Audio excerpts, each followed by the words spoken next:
In the shadow of temples beneath ancient scripture and carved into forgotten stone, there are questions that still whisper through time, mysteries that no prayer, no prophecy, no doctrine has ever truly explained. A bleeding statue in a quiet chapel, a fireproof monk walking unharmed through flame, symbols found across continents etched by hands that never met. Are these miracles or messages we were never meant to understand? For centuries, faith has offered answers, but it has also raised impossibilities.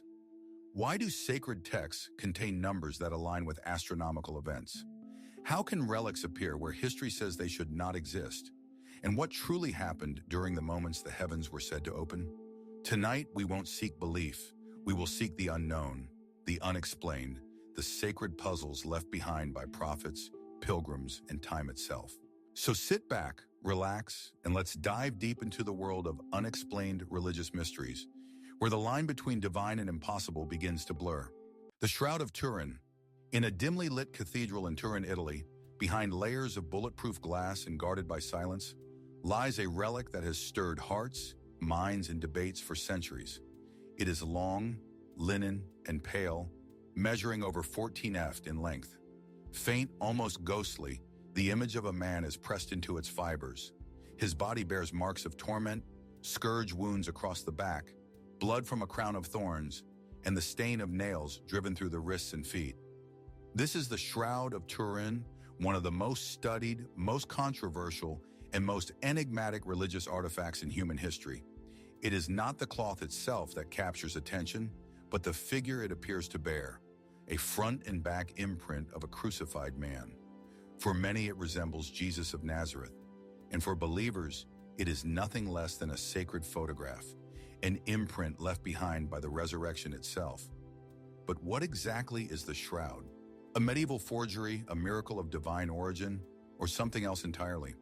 The shroud first emerged into the public record in the 14th century in Lille, France, when it was displayed by a French knight, Geoffroy de Charny. From the moment it was revealed, it inspired devotion and suspicion. Even a local bishop questioned its authenticity. It was not until the shroud found a home in Turin in the late 1500s that its reputation as a holy relic began to solidify. Yet the mystery deepens when science enters the frame. In 1898, an Italian lawyer and amateur photographer, Secondo Pia, took the first photographs of the shroud. When he developed the negatives, he saw something unexpected. The image appeared as a positive in the photographic negative. It was more detailed, more human. The faint stains on the cloth transformed into the haunting face of a suffering man. This discovery stunned the world and reignited both religious awe and scientific scrutiny. But how was the image formed? This question remains unanswered. It is not painted, no brushstrokes, no pigments, no dyes. The image is a surface discoloration that only affects the topmost fibers of the cloth. It resists replication even with modern technology. Attempts to reproduce the image using heat, light, acid, or other substances have fallen short. It is not three-dimensional in the traditional sense, yet digital analysis of the image reveals depth, shading that corresponds to the contours of a human body. How could this have been achieved in the Middle Ages? In 1988, a carbon dating test seemed to end the debate. Laboratories in Oxford, Zurich, and Arizona tested samples of the shroud and concluded with confidence. The fabric dated from 1260 to 1390 AD, a medieval creation, a hoax. Case closed, but it wasn't. Critics soon raised concerns about the samples used. Were they taken from a repaired corner of the cloth, contaminated by centuries of handling and exposure to fire and water? The shroud had survived at least one documented fire in 1532, during which molten silver from its reliquary burned holes through the fabric. Nuns patched the damage, possibly using different threads that could have skewed the carbon results. More recent analyses, including spectral imaging, pollen studies, and textile comparisons, have suggested the shroud may be much older than carbon dating indicates. And then there's the question of the blood. Studies of the reddish stains on the cloth show the presence of hemoglobin and other components consistent with human blood. The wounds correspond with Roman methods of crucifixion. Anatomically, the figure is convincing. Too convincing, some argue, for a forger of the 13th or 14th century who would have had limited medical or anatomical knowledge. Could someone in the medieval period have faked such detailed physiological realism? And if so, why? There are also historical trails, barely visible, that hint the shroud may have existed long before its official debut in France.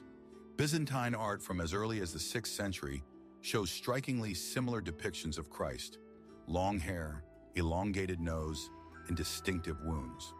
Some scholars believe the cloth was once housed in Constantinople, and may be the same relic referred to in Eastern Christian texts as the image of Edessa or the Mandalion. Could the Shroud of Turin be the missing link in a long chain of sacred artifacts, misidentified or hidden during centuries of war and upheaval? And yet, even if it is ancient, does that make it genuine? Skeptics argue that mystery does not equal authenticity. The absence of explanation does not prove divinity. Others point to the powerful psychological and emotional impact of the image, suggesting that belief may be fueling perception. The human brain is adept at finding faces, at interpreting patterns, at drawing meaning from ambiguity. Still, the shroud endures. It is rarely displayed, only a handful of times per century. But when it is, millions gather to see it. Pilgrims kneel in silence. Scientists return with new tools. Believers see the face of Christ. Others see a puzzle still unsolved. What is it about this cloth that defies explanation? Why does it still provoke questions that science cannot fully answer and faith cannot prove? And more curiously, what if both are right in ways we don't yet understand? Perhaps the mystery of the Shroud of Turin is not only about its origin, but about us, our longing to connect with something eternal, our need to find traces of the sacred in the physical world, our search for the boundary where the material meets the divine. And so the cloth rests in its chamber in Turin, silent, still, and waiting. For the next question, for the next discovery, for the moment someone dares to ask not just what it is, but why it still matters. The Ark of the Covenant. The trail of mystery does not end with the shroud. In fact, it grows heavier, more ancient, as we shift our gaze toward a relic so powerful, so revered, that its very mention stirs awe and fear alike. Deep in the heart of biblical history, surrounded by centuries of silence and myth, lies one of the most enduring enigmas of the ancient world: the Ark of the Covenant. Described in the book of Exodus, the Ark was no ordinary artifact. It was built of acacia wood and overlaid with pure gold, an ornate chest topped with 2 cherubim whose wings met at the center. But it was not the craftsmanship that granted its significance. According to Scripture, the Ark held within it the stone tablets of the 10 Commandments, the sacred covenant between God and the Israelites. More than a container, it was a vessel of divine presence. It led armies to victory, it split rivers, it struck the unrighteous dead, and then it vanished. Today, the Ark's location remains unknown. There is no grave, no ruin, no confirmed artifact, only stories, whispers, traces. And like the desert winds that once swept through the tabernacle in the wilderness, the truth seems to shift and scatter the closer one gets. The last known mention of the Ark appears in the Hebrew Bible during the reign of King Josiah, around the 7th century BC. After that, the silence is deafening. Did the Babylonians destroy it when they sacked the first temple in Jerusalem in 586 BC? Or was it hidden, spirited away before the invaders arrived, concealed by priests or prophets who foresaw the devastation to come? Many believe the Ark was taken to a place of absolute secrecy. In Ethiopia, high in the hills of Aksum, monks of the Ethiopian Orthodox Church claim the Ark rests within the Chapel of the Tablet, a modest stone structure watched over day and night by a solitary guardian who, once chosen, may never leave its grounds. No one is permitted to view the Ark. No photographs, no independent verification, and yet the claim endures, passed down through generations as sacred truth. Could it be real? And if so, how did it travel from ancient Jerusalem to the Ethiopian highlands? One theory suggests that Jewish priests fled south with the Ark during the reign of King Manasseh, a time of idolatry and religious upheaval. Some propose that it was taken down the Nile, hidden in Elephantine, or carried into Egypt and beyond. Ethiopian tradition aligns with this idea, telling of a union between King Solomon and the Queen of Sheba, whose son Menelik is said to have journeyed to Jerusalem and returned with the ark in secret, guided by angels or divine command. Skeptics, of course, point to the lack of archaeological evidence. No ancient trail, no inscriptions, no confirmed sightings. The chapel in Axum has never opened its doors to scholarly inquiry. Still, the legend refuses to fade. Other stories lead elsewhere. Some say the ark lies buried beneath the Temple Mount in a sealed chamber untouched for millennia, beyond the reach of modern excavations due to both religious sensitivity and political tension. Others speculate that the Knights Templar, during their occupation of Jerusalem in the Crusades, discovered the ark and smuggled it into Europe, where it remains hidden beneath cathedrals or castles. There are even claims linking it to secret Vatican archives or long-lost crypts in Rome. And then there are the more esoteric theories. Was the ark more than just a chest? Some researchers and fringe theorists alike have suggested that its powers, described as lethal, radiant, and awe-inducing, may hint at something beyond the symbolic. Was it an ancient energy device, a technological artifact from a civilization lost to time? These theories stretch the imagination, but they speak to something deeper. The human urge to understand the sacred, not just as myth, but as something real, tangible, physical. But even within tradition, the ark is more than gold and wood. It represents covenant, obedience, and the terrifying proximity of the divine. According to the text, when the ark was carried improperly, men died. When it was captured, misfortune followed its captives. And when it was finally brought to Jerusalem by King David, it was done with trembling reverence and ritual. What does it mean that such a powerful object, if it ever existed, could vanish so completely? The Ark of the Covenant is not merely a relic. It is a mirror of our longing for proof, for presence, for the divine to leave a trace upon the earth. We dig, we search, we theorize, hoping that in discovering the Ark, we might bridge the chasm between the known and the unknowable. But perhaps that is the mystery. Perhaps the Ark was never meant to be found, not in the material sense. Perhaps its story was designed to test not our archaeology, but our belief. And so the Ark remains lost, or hidden, or waiting. Somewhere between myth and memory, between stone and spirit. Its silence speaks louder than words. And in that silence, one must wonder. If the Ark still exists, what would happen if it were found? Would we recognize it? Or has its true power always been in what it makes us question? What is the Ark of the Covenant really? A lost artifact of the ancient world? Or something far more enduring? The mystery of faith itself, sealed in gold and guarded by time. The Holy Grail. From the Ark of the Covenant to another vessel of profound mystery, we move not from gold to stone, but to something far more elusive, something that may never have been touched by fire or blade, but has burned through the hearts of seekers for centuries. It is not always described the same way.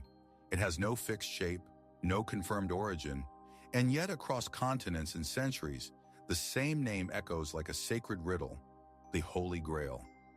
A simple cup, perhaps, or a relic of divine power, or something far stranger.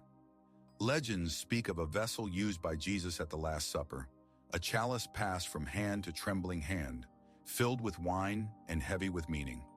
Later, it is said, this same cup caught his blood as he hung on the cross. That act, mysterious, reverent, almost mythic, transformed an ordinary object into one of the most sought-after treasures in human history. But where is it? Did it ever exist? The earliest Christian texts make no mention of the Grail. The Gospels speak of a cup, yes, but not as an object of power or veneration. The transformation begins much later, centuries after the life of Jesus. In the 12th century, the poet Chrétien de Troyes penned a romance that would change everything. Percival, the story of the Grail. Suddenly, the Grail became a symbol of divine mystery, guarded in a distant castle, revealed only to the pure of heart. This was not history, it was allegory, infused with the language of knights and quests, of trials and revelations. But legends have a way of bleeding into belief. Over time, the Grail's mythos deepened. It became the ultimate prize in Arthurian tales, the goal of the faithful, the obsession of kings. But even as the stories grew more fantastic, some began to wonder, Was there a kernel of truth behind the myth? Several churches and cathedrals across Europe claim to possess the true Grail. In Valencia, Spain, a simple stone cup known as the Santo Cáliz is displayed in a Gothic chapel. Carbon dating suggests that the cup itself may date to the 1st century BC, aligning with the time of Jesus. Its base, however, is clearly medieval. Could this be the real cup, passed down, modified, and preserved in secret? In England, some point to Glastonbury, a place steeped in both Christian tradition and Arthurian legend. According to local lore, Joseph of Arimathea brought the Grail to this land after the crucifixion, hiding it near what would become Glastonbury Abbey. The supposed site of the holy thorn tree and the famed chalice well are said to mark the Grail's resting place, its waters tinted red by the blood it once held. Yet archaeological evidence remains elusive, and the stories drift between history and hallowed myth. Other theories trace the Grail not to a single cup, but to a lineage, a symbol, or even an idea. Some believe the Grail was never a physical object at all, but a metaphor for enlightenment, for divine union, or for hidden knowledge preserved by secret societies. In the 20th century, such ideas took hold in popular imagination. Books like Holy Blood, Holy Grail, and later the Da Vinci Code proposed that the Grail symbolized the bloodline of Christ, a living heritage concealed beneath centuries of church doctrine and power. Was the Grail a cup or a child? This theory, though largely speculative, raises difficult questions. Why did the church suppress certain texts? What truths may lie within the Gnostic Gospels, the Dead Sea Scrolls, or the apocryphal traditions that diverge from canonical scripture? And if the Grail was indeed something to be hidden, not venerated, what were people trying to protect? Others have pointed beyond Europe, suggesting the Grail may have roots in older pre-Christian traditions. The Celts spoke of cauldrons of rebirth. The Persians told tales of sacred vessels that held divine light. Might the Grail be a symbol that predates Christianity, absorbed and reinterpreted by medieval writers seeking to bridge myth and faith? Or perhaps it is all simpler and more haunting. Perhaps the Grail was just a cup, an ordinary object made extraordinary by the moment it witnessed, a moment that changed the course of spiritual history. In that case, could it have been preserved, hidden by early followers? Could it still exist, tucked away in a monastery, a vault, a cave, waiting? No discovery has confirmed it, no archaeologist has held it in their hands. But the search continues, not just for a relic, but for what it represents: purity, purpose, revelation. The Holy Grail is not merely an object, it is a question carved into the fabric of faith. Why has this one image, a cup, a vessel, endured across centuries and cultures? Why do so many still search for it? Is it because we hope to find a link to the divine in the physical world? Or is it because the very act of seeking makes us feel closer to something eternal? Whatever the answer, the Grail remains just out of reach, always glimpsed through story, hinted at in stone, whispered in water, and carved into dreams. And as long as there are questions we cannot answer, as long as there is mystery and belief, the search will never truly end. Could it be that the Grail was never meant to be found, but only followed? The spear of destiny. From the silent sanctuaries of Glastonbury to the shadowed relic halls of European cathedrals, the search for sacred objects often leads us deeper, not only into history, but into power. And few relics carry such a dark, magnetic allure as the one said to have pierced divinity itself, the Spear of Destiny, also known as the Holy Lance. It is a weapon of paradox, a brutal tool of death, and yet revered as a sacred object. According to the Gospel of John, as Jesus hung upon the cross, a Roman soldier drove a spear into his side to confirm his death.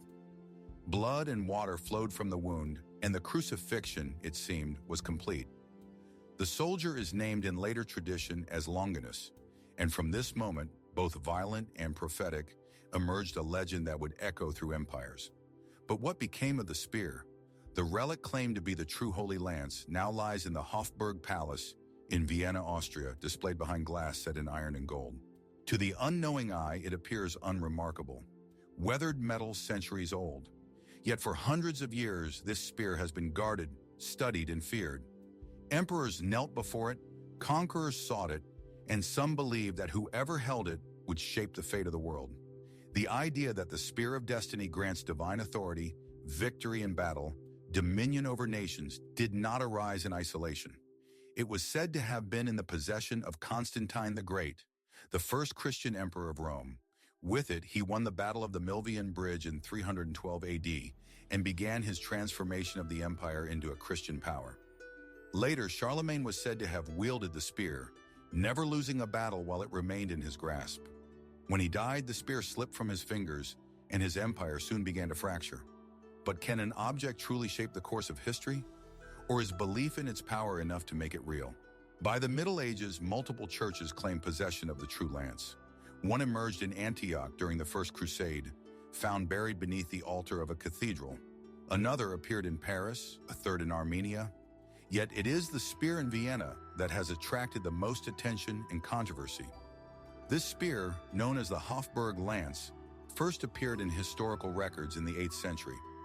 It became a prized symbol of the Holy Roman Emperors, passed down through generations, always present at imperial coronations. It became more than a weapon, it was a relic of legitimacy, and as the centuries progressed, it took on an aura of prophecy. In the modern era, its shadow darkened. According to several historical accounts, Adolf Hitler viewed the Spear of Destiny during his youth in Vienna. Decades later, after the annexation of Austria in 1938, the spear was seized by the Nazis and transferred to Nuremberg alongside other imperial regalia. Some have speculated that Hitler believed in its power, that he saw himself as the latest in a line of conquerors destined to wield it. Whether true or not, the symbolism was potent and chilling. At the end of World War II, American forces recovered the spear and returned it to Vienna. But the mystery lingers. Could a relic tied to such myth and bloodshed carry more than symbolic weight? Skeptics point to metallurgy. Scientific analysis has suggested that the Hofburg lance may not date back to the 1st century AD, but rather to the early Middle Ages. Its tip, however, contains a nail believed by some to be one of the original nails of the crucifixion, embedded centuries later. But as with so many relics, no definitive proof exists. Only fragments, only stories. And then there are the stranger theories. Some esoteric traditions claim the spear was not merely a Roman weapon, but a conduit, an instrument that pierced not only flesh but the veil between worlds. They speak of hidden energies, of ancient rites, of connections to other artifacts of power.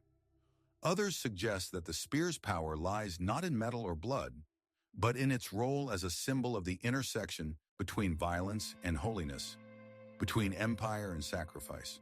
What does it mean to hold the weapon that ended a messianic life? Is it a relic of sin or of salvation? Across time, the Holy Lance has served as a mirror for those who seek control over the world, as well as those who seek understanding. Some see in it divine justice, others a curse. But whether sacred or superstition, it continues to draw attention, to demand reverence or fear. Why do certain objects, simple, ancient, forged in pain, seem to carry the weight of history? And if power can be transferred from story to symbol, what happens when belief and ambition collide? The Spear of Destiny rests once more in Vienna, quiet behind glass, its edge dulled by time, but its legend undiminished. And still it invites the question, echoing through churches and battlefields from Golgotha to empire.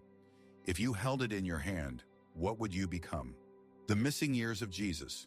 From relics of metal and wood, from objects believed to hold divine power, we now turn our attention to something far more elusive.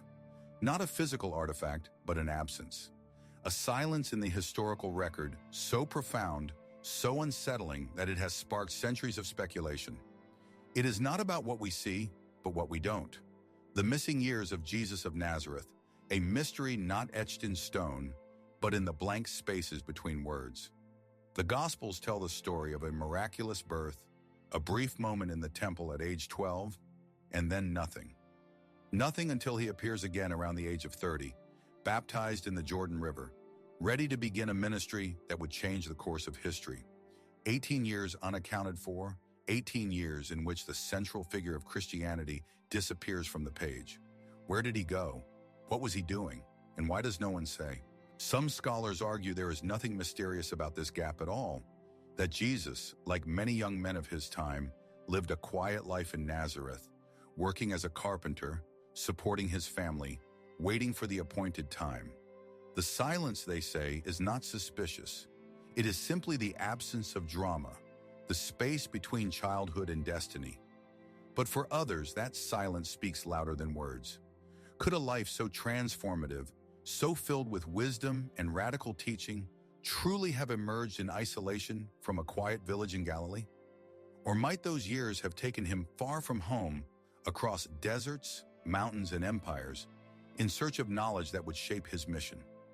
One of the most enduring theories suggests that Jesus traveled east to Persia, to India, even to Tibet. In these lands, ancient spiritual traditions had already been flourishing for centuries. Some believe he studied with Zoroastrian priests or immersed himself in the teachings of Hindu mystics and Buddhist monks. In the northern Indian region of Ladakh, a monastery in Hemis holds scrolls that some claim refer to a saintly figure named Isa, a teacher from the West who preached compassion, healed the sick, and was ultimately persecuted by his own people. The life of Saint Isa, first reported by a Russian traveler named Nicholas Notovich in the 19th century, stirred global fascination, but it was quickly dismissed by many scholars as a fabrication. Others insisted the monastery held no such documents, or that they had been hidden after foreign interest intensified. To this day, no verifiable manuscript has been produced, and yet the story persists. Could Jesus have encountered the spiritual philosophies of the East? Some point to similarities between his teachings and those found in Buddhism or Vedanta. Parables, emphasis on inner purity, renunciation of material wealth, and the call to love even one's enemies. Are these echoes of personal experience or simply convergences of wisdom across cultures? Other theories keep him closer to home. The Essenes, a mystical Jewish sect that lived in the Judean wilderness near Qumran, where the Dead Sea Scrolls were discovered, may have influenced his thinking. The Essenes practiced asceticism, ritual purification, and a deep devotion to prophecy. Could Jesus have spent time among them, studying ancient texts and preparing for the mission that lay ahead? Still others suggest travels to Egypt, where early Christian traditions claim the Holy Family once sought refuge. Ancient Alexandria was a crossroads of thought, home to Jewish philosophers, Greek mystics, and the remnants of Egyptian religious wisdom. Could Jesus have wandered those libraries and temples as a young man, learning to speak to many worlds with a single voice? None of these ideas are proven. Most are rejected by mainstream historians. And yet the allure remains. Why? Because the teachings that emerged from the silent period were unlike anything seen before. A message not of vengeance, but of grace. Not of empire, but of inner transformation. From where did this come? If Jesus did remain in Nazareth, what did he learn in that quiet place? Were there teachers, scrolls, conversations long since lost to time? Or was the silence itself the teacher? Was he shaped not by distant travel, but by solitude and contemplation, by the rhythms of village life, by the struggles of ordinary people? And why do the Gospels leave this space unfilled? Some suggest it was deliberate, that the early writers focused on the divine mission, saw no reason to dwell on the ordinary. Others believe stories of those years once existed, perhaps in now lost texts, apocryphal writings buried by time or doctrine. What truths might have been erased, not through conspiracy, but through centuries of copying, compiling, and choosing? Even within early Christianity, different communities held different stories. Some of the Gnostic Gospels hint at a Jesus more esoteric, more mystical, shaped by inner revelation rather than external tradition. Is it possible that the missing years reflect not just a gap in biography, but a conflict of memory, a disagreement about who Jesus truly was? Ultimately, the mystery remains unsolved, a stretch of life that may never be recovered, not in parchment or ruins, but in imagination. Yet perhaps that is why it endures, because the missing years of Jesus do not just belong to the past. They exist now as a space for wonder, for questions not easily answered, for paths not yet walked. What lies in those lost years? silence, or a secret journey that shaped the most enigmatic teacher the world has ever known? And if the truth still waits to be found, where would we even begin to look? Fragments of the True Cross. As we step away from the silence of the lost years, we enter a place marked not by absence, but by fragments, by sacred splinters that claim to carry the weight of history, pain, and redemption. Scattered across cathedrals, hidden in reliquaries, embedded in jeweled crosses and golden altars, these fragments tell a story of suffering, salvation, and mystery. They are said to be pieces of the true cross, the very wood upon which Jesus of Nazareth was crucified. But can a wooden cross survive the centuries? And if so, how can we ever know what is truly true? According to Christian tradition, the cross was discovered in the early 4th century, nearly 300 years after the crucifixion. The Roman Empire had shifted. Christianity, once persecuted, was rising. It was then that Helena, mother of Emperor Constantine, journeyed to Jerusalem with a mission to find the physical traces of Christ's passion. The story, preserved by early church historians, tells of a miraculous discovery. Near the site of what would become the Church of the Holy Sepulchre, Helena is said to have uncovered 3 crosses buried beneath layers of earth and rubble. Unsure which one had belonged to Jesus, a test was arranged. A dying woman was brought forth, and when she touched one of the crosses, she was healed. That cross was declared Vera Cruz, the true cross. From there, the story takes flight. Portions of the cross were enshrined in Jerusalem, while others were sent to Constantinople and Rome. Over time, pieces were divided and shared, sent to churches and monarchs across Europe. By the medieval period, relics of the true cross had become some of the most venerated and contested objects in Christendom. But this is where mystery begins to mingle with doubt. By the 16th century, skeptics such as the Protestant reformer John Calvin mocked the sheer number of relics. If all the fragments were collected, he wrote, they would fill a ship. Was the true cross endlessly divisible, or had faith opened the door for imitation? Modern scholars have attempted to trace the path of these relics, but the trail is fractured, obscured by centuries of war, looting, and devotion. Some pieces were lost during the fall of Constantinople in 1204. Others were seized during the Crusades or hidden during the Reformation. A fragment housed in the Sainte-Chapelle in Paris disappeared during the French Revolution.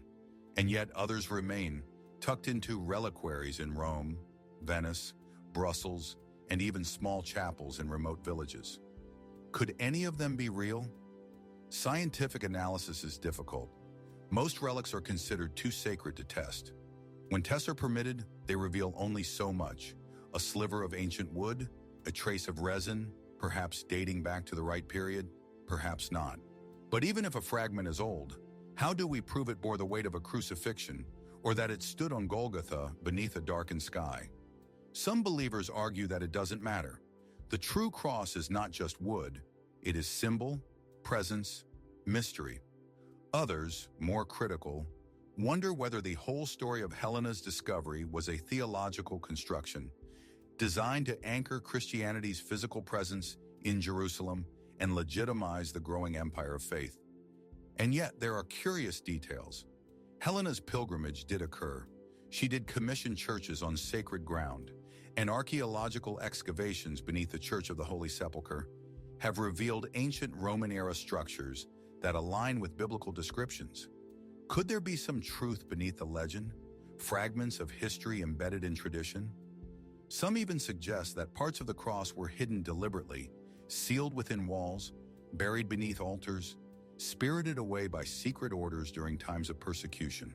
In these versions of the story, the true cross never disappeared. It simply went underground, waiting to be revealed again. There are stranger theories still, claims that the cross was made not of ordinary wood, but from a special tree planted at the dawn of time. Some legends trace its lineage through Eden, Noah's Ark, and Solomon's Temple.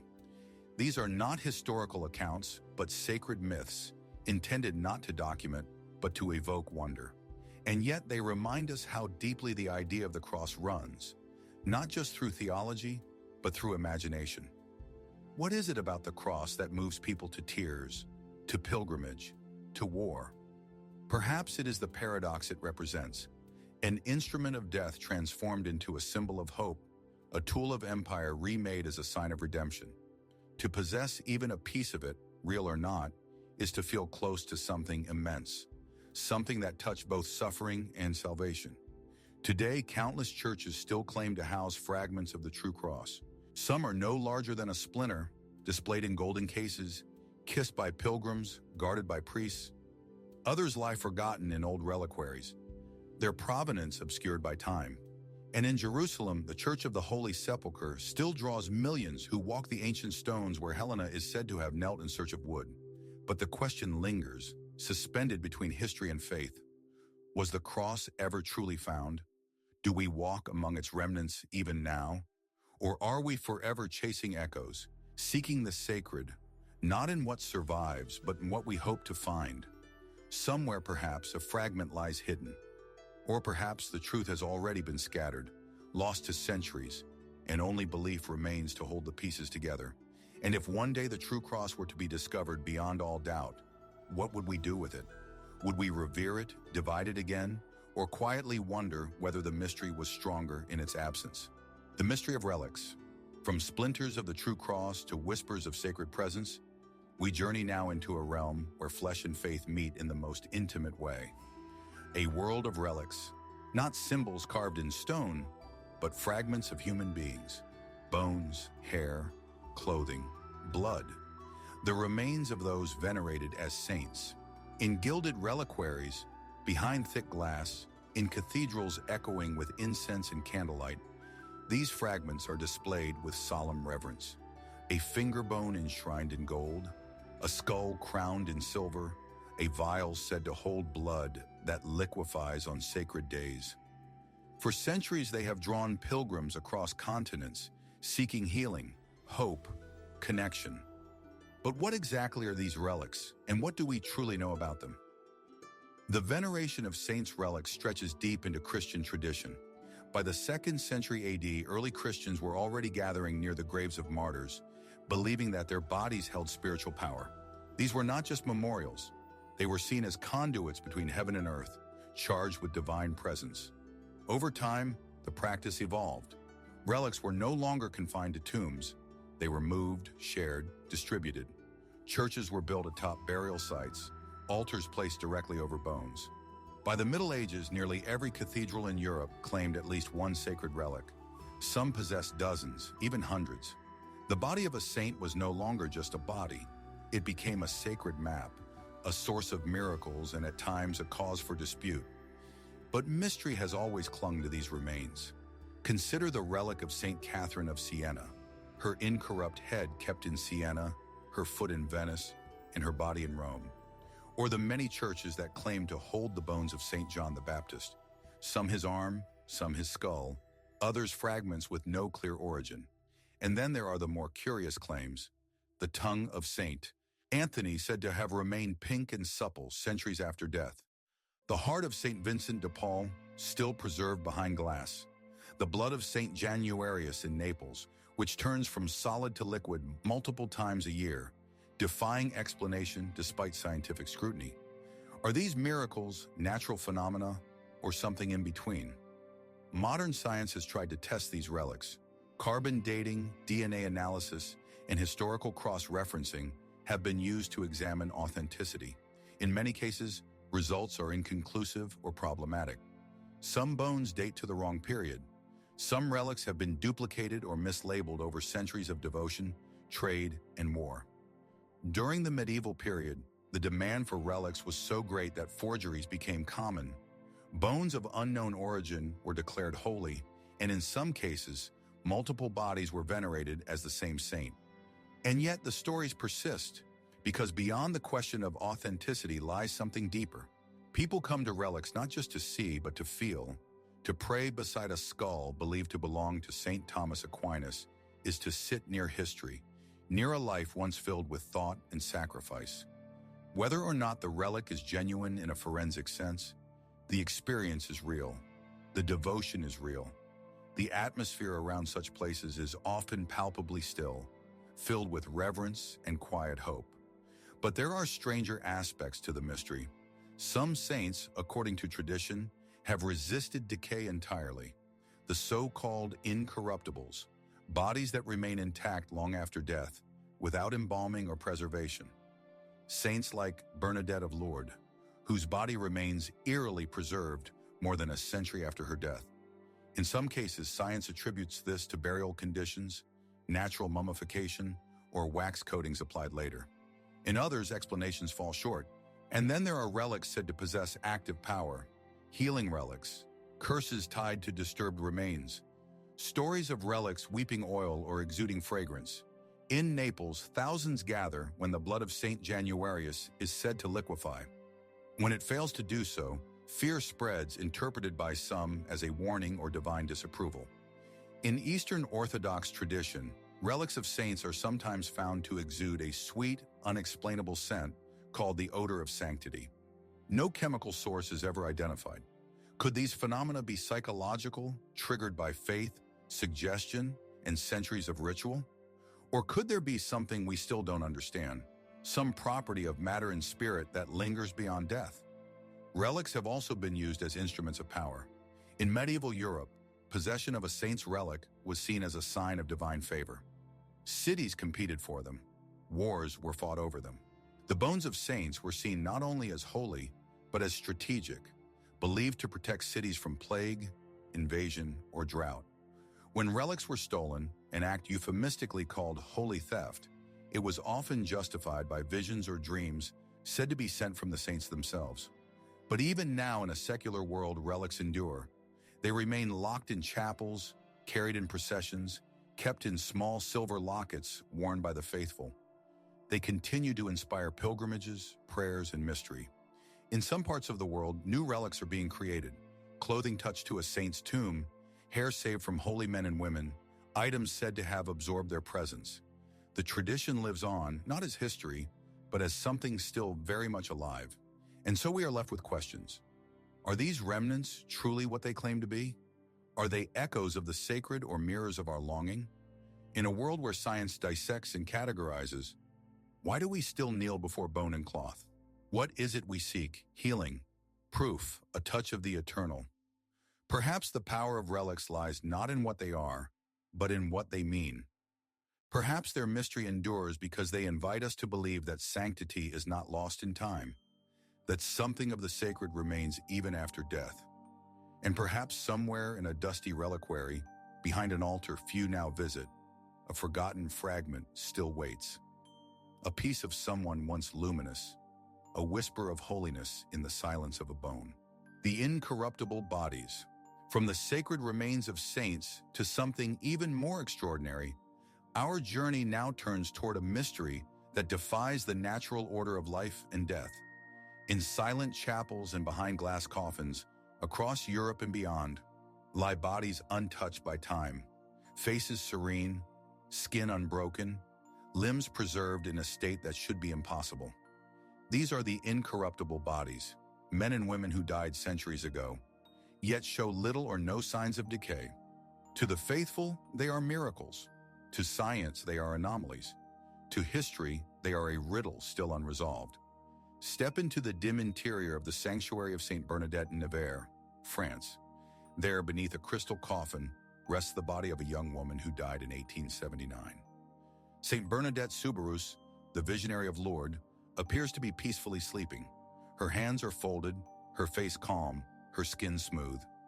More than a century has passed since her burial, yet there is no trace of decomposition. Medical examiners who exhumed her body multiple times noted the absence of odor, the intact organs, the flexibility of her limbs. Or consider the case of St. Sylvan, whose body lies in the Church of St. Blaise in Croatia. His skin appears unblemished, his face untouched by time. He died over 7,100 years ago, and yet his body seems preserved far beyond what science would predict for a man of the 4th century AD. How can this be? In Catholic tradition, incorruptibility has long been regarded as a sign of divine favor.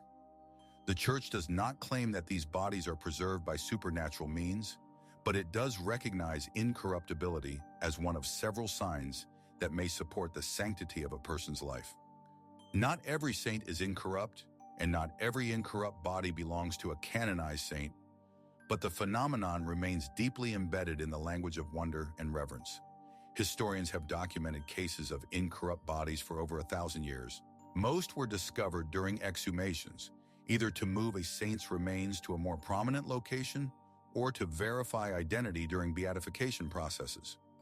Often what they found astonished them. Bodies that should have decomposed were instead preserved, whole and supple, their burial garments intact. Could there be natural explanations? In some instances, yes. Scientists point to environmental factors: cool, dry air, mineral-rich soil, sealed tombs with little oxygen.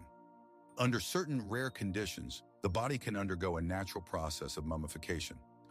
Others suggest that some bodies were unintentionally preserved by humidity levels, surrounding materials, or the presence of antibacterial agents in the soil. In some cases, intentional embalming was used, though this is generally noted in church records and excluded from claims of incorruptibility. Yet even with these explanations, some cases continue to puzzle researchers. Take the case of Saint Zita of Lucca, a simple servant girl who died in 1272. Her body was discovered over 300 years later in a near-perfect state without signs of embalming. Or Saint Catherine Labouré, whose corpse was exhumed in 1933, 57 years after her death, and found with lifelike skin and soft tissue despite no known preservation techniques. Even more perplexing are reports of bodies exuding a sweet, floral scent, known as the odor of sanctity.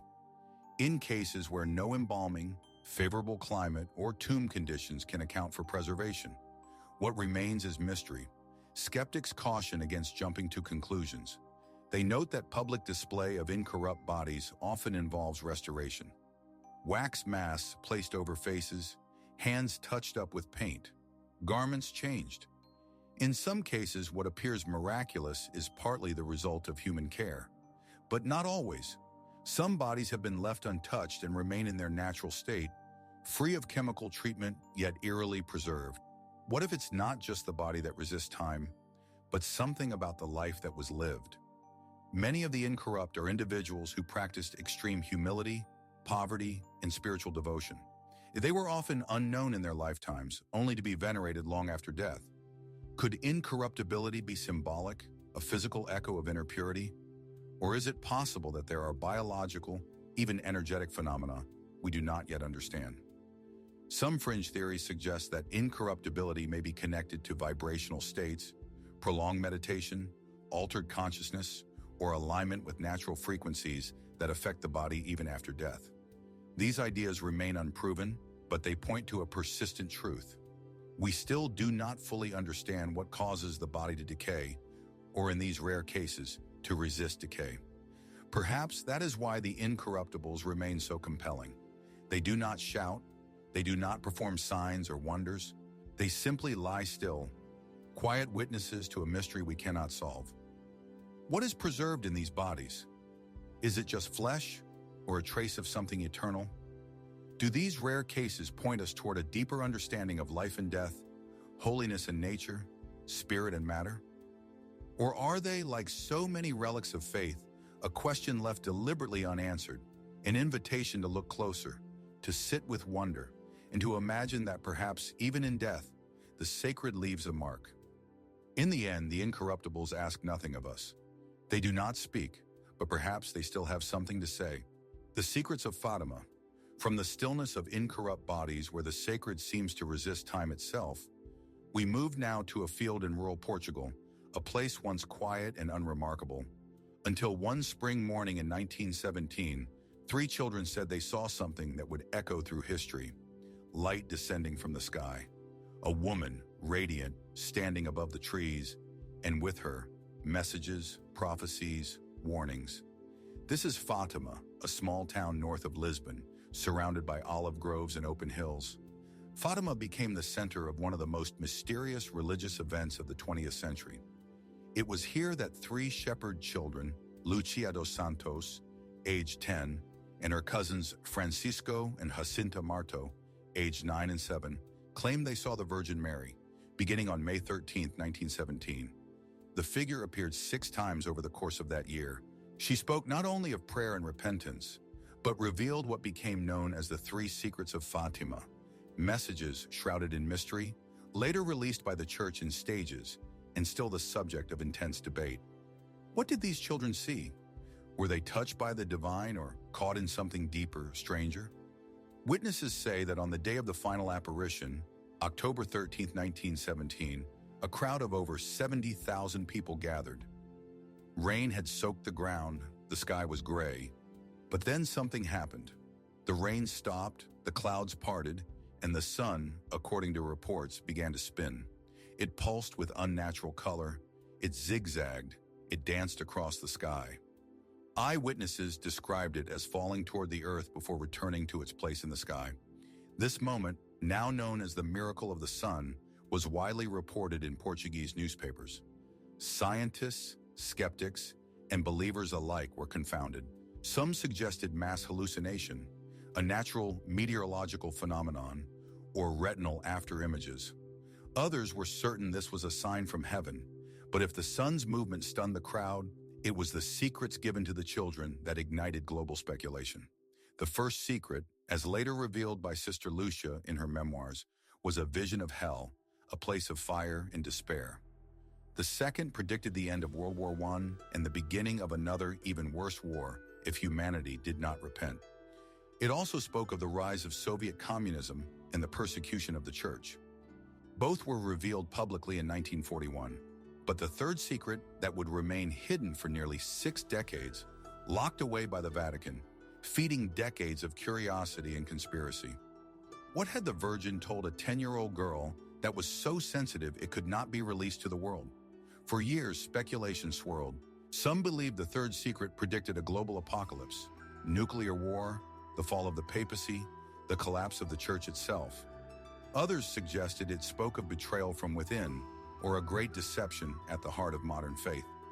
It wasn't until the year 2000 that the Vatican finally released what it said was the full text. According to their account, the secret described a vision, a bishop dressed in white climbing a mountain, passing through a ruined city, praying for the souls of the dead before being killed by soldiers. Alongside him, others, bishops, priests, religious, and lay people, all martyred. The church interpreted this as a symbolic vision of the 20th century suffering, the 2 world wars, the persecution of Christians, and the 1981 assassination attempt on Pope John Paul II. The bullet that struck him was later placed in the crown of the statue of Our Lady of Fatima. And yet, not everyone was convinced. Some believe the full third secret has never been revealed. They point to inconsistencies in Vatican statements, to documents suggesting that more was written, perhaps a separate unshared letter. Even Cardinal Ratzinger, before becoming Pope Benedict XVI, once hinted that the unreleased portion might concern dangers to the faith rather than global catastrophe. Was there something the church withheld? Something too controversial? Too destabilizing? And what of Lucia herself, the only surviving visionary who later became a cloistered nun? She lived until 2005 under the close watch of the church, rarely speaking publicly. Her writings, while sincere, were always carefully filtered. Did she carry knowledge that could never be shared? Or did the message simply become distorted over time, amplified by those who wanted more from it than what was truly given? There are other mysteries as well. The children, though uneducated and young, spoke of profound theological matters with striking clarity. Both Jacinta and Francisco died young, as the Virgin reportedly foretold. Lucia, meanwhile, lived into her 90s. She once claimed that the full meaning of the Fatima secrets would only become clear in time, suggesting that their relevance might stretch far into the future. To this day, Fatima remains a place of pilgrimage.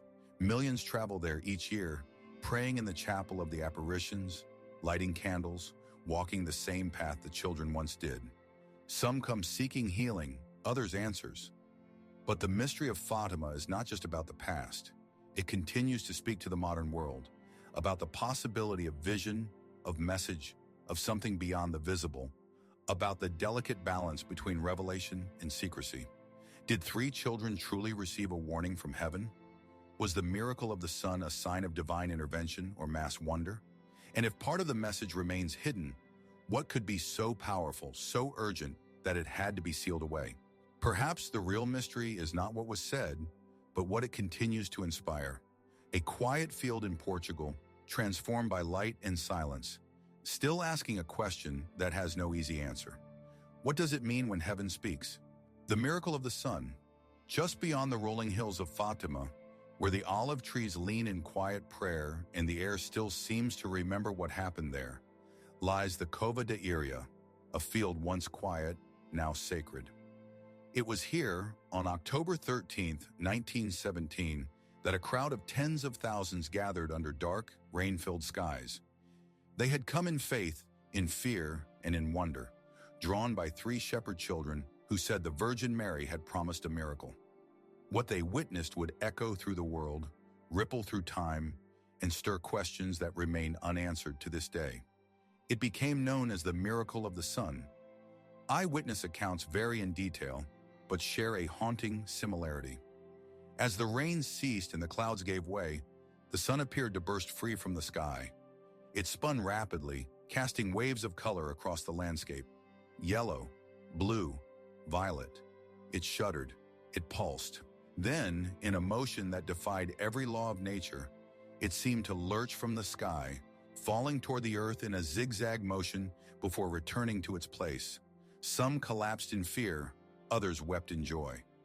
Many thought it was the end of the world. This was not a private vision. It was witnessed by journalists, skeptics, farmers, clergy, and government officials, people of all kinds, most of whom had no connection to the children or their claims. Estimates of the crowd ranged from 30,000 to 70,000.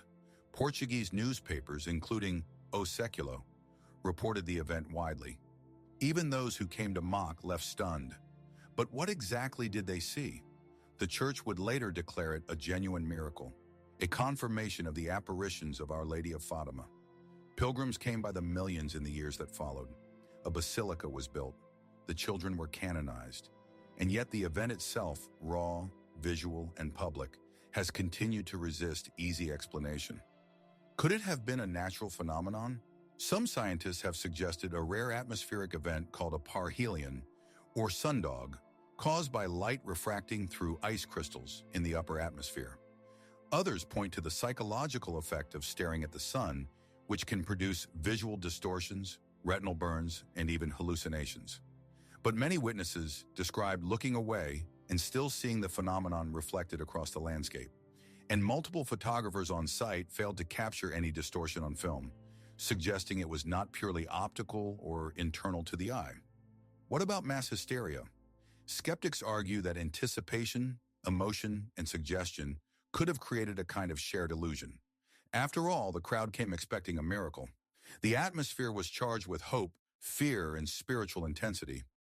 But would thousands of people, many of them not even believers, hallucinate in unison? And if so, why do their accounts include consistent, concrete details? The spinning, the colors, the drying of soaked clothes and mud-drenched ground? Then there are the theories that stretch further. Some fringe researchers have posited celestial anomalies, solar flares, electromagnetic events, or even unidentified aerial phenomena. Could there have been something momentary and rare, a convergence of natural forces we still don't understand? Others whisper about messages from beyond, divine or otherwise. Was the sun's movement symbolic, a sign not of nature, but of intervention? One of the most curious aspects of the event was its physicality. The ground, drenched with rain moments before, was reportedly dry after the event. Mud vanished. Clothes that had been soaked were suddenly warm and clean. Witnesses described a sensation of heat, not from the sun, but from something else. If the event was purely visual, how did it alter the environment? And then there is the silence of modern science. Despite decades of inquiry, no conclusive theory has explained the event in terms that satisfy both reason and witness. The Vatican, for its part, does not impose belief in the miracle as a requirement of faith. It acknowledges the event as worthy of devotion, but leaves room for mystery. Perhaps that's what Fatima has always been about. Not proving, but pondering. Not solving, but surrendering to something greater than understanding. What makes the dancing sun so powerful is not just what was seen, but when and how. In the shadow of World War I, in a time of turmoil and uncertainty, thousands gathered in a field, and something happened. Something that challenged their senses, their fears, and their understanding of the heavens. Was it divine? Was it psychological? Was it a moment when time bent slightly and the boundary between heaven and earth grew thin? Or is it possible that the miracle still lingers, not in the sky, but in the question itself? The sun no longer spins above Fatima, but the memory remains. The field is quiet again, but beneath its silence lies a ripple that refuses to fade. And as we look upward, as others once did on that gray October day, we are left to wonder, what did they see? What really happened when the sun danced in the sky? And what if, even now, it's still dancing, just beyond the reach of our reason? The Black Stone of Mecca. As the echoes of Fatima fade into the realm of light and sky, we now travel to a very different kind of sacred mystery, one rooted not in visions or prophecy, but in stone. In the heart of the great mosque of Mecca, surrounded by the constant circling movement of millions of pilgrims, sits a small object of immense reverence. Set into the southeastern corner of the Kaaba, it is dark, smooth, and worn by countless touches. This is the Black Stone, Al-Hajar al-Aswad, a relic so ancient, so enigmatic, that its true origins have long been the subject of faith, fascination, and debate. Unlike many other religious artifacts, the Black Stone is not hidden away in a glass case or kept behind guarded doors. It is there, visible, accessible, though heavily protected during pilgrimage seasons, encased in a silver frame, and kissed by the faithful who can reach it. It is not large, perhaps the size of a melon, and has broken into several pieces over time, now held together by the ornate frame. Its surface is dark, almost black, and said to emit a subtle, otherworldly scent. But what is it, and where did it come from? In Islamic tradition, the Black Stone was sent from heaven. According to Hadith, it was given to the prophet Abraham, and his son Ismail as they constructed the Kaaba, the holiest site in Islam. It is said that the stone was once white, radiant, and pure, but darkened over time by the sins of humanity. For Muslims, it is not an object of worship, but of remembrance, a symbol of divine presence and a touch point with the sacred history of the Abrahamic tradition. Yet despite its central role in ritual, the stone's material nature remains a mystery. Geologists, historians, and archaeologists have long speculated about its origin. Is it a meteorite, an object that truly came from the heavens in a literal sense?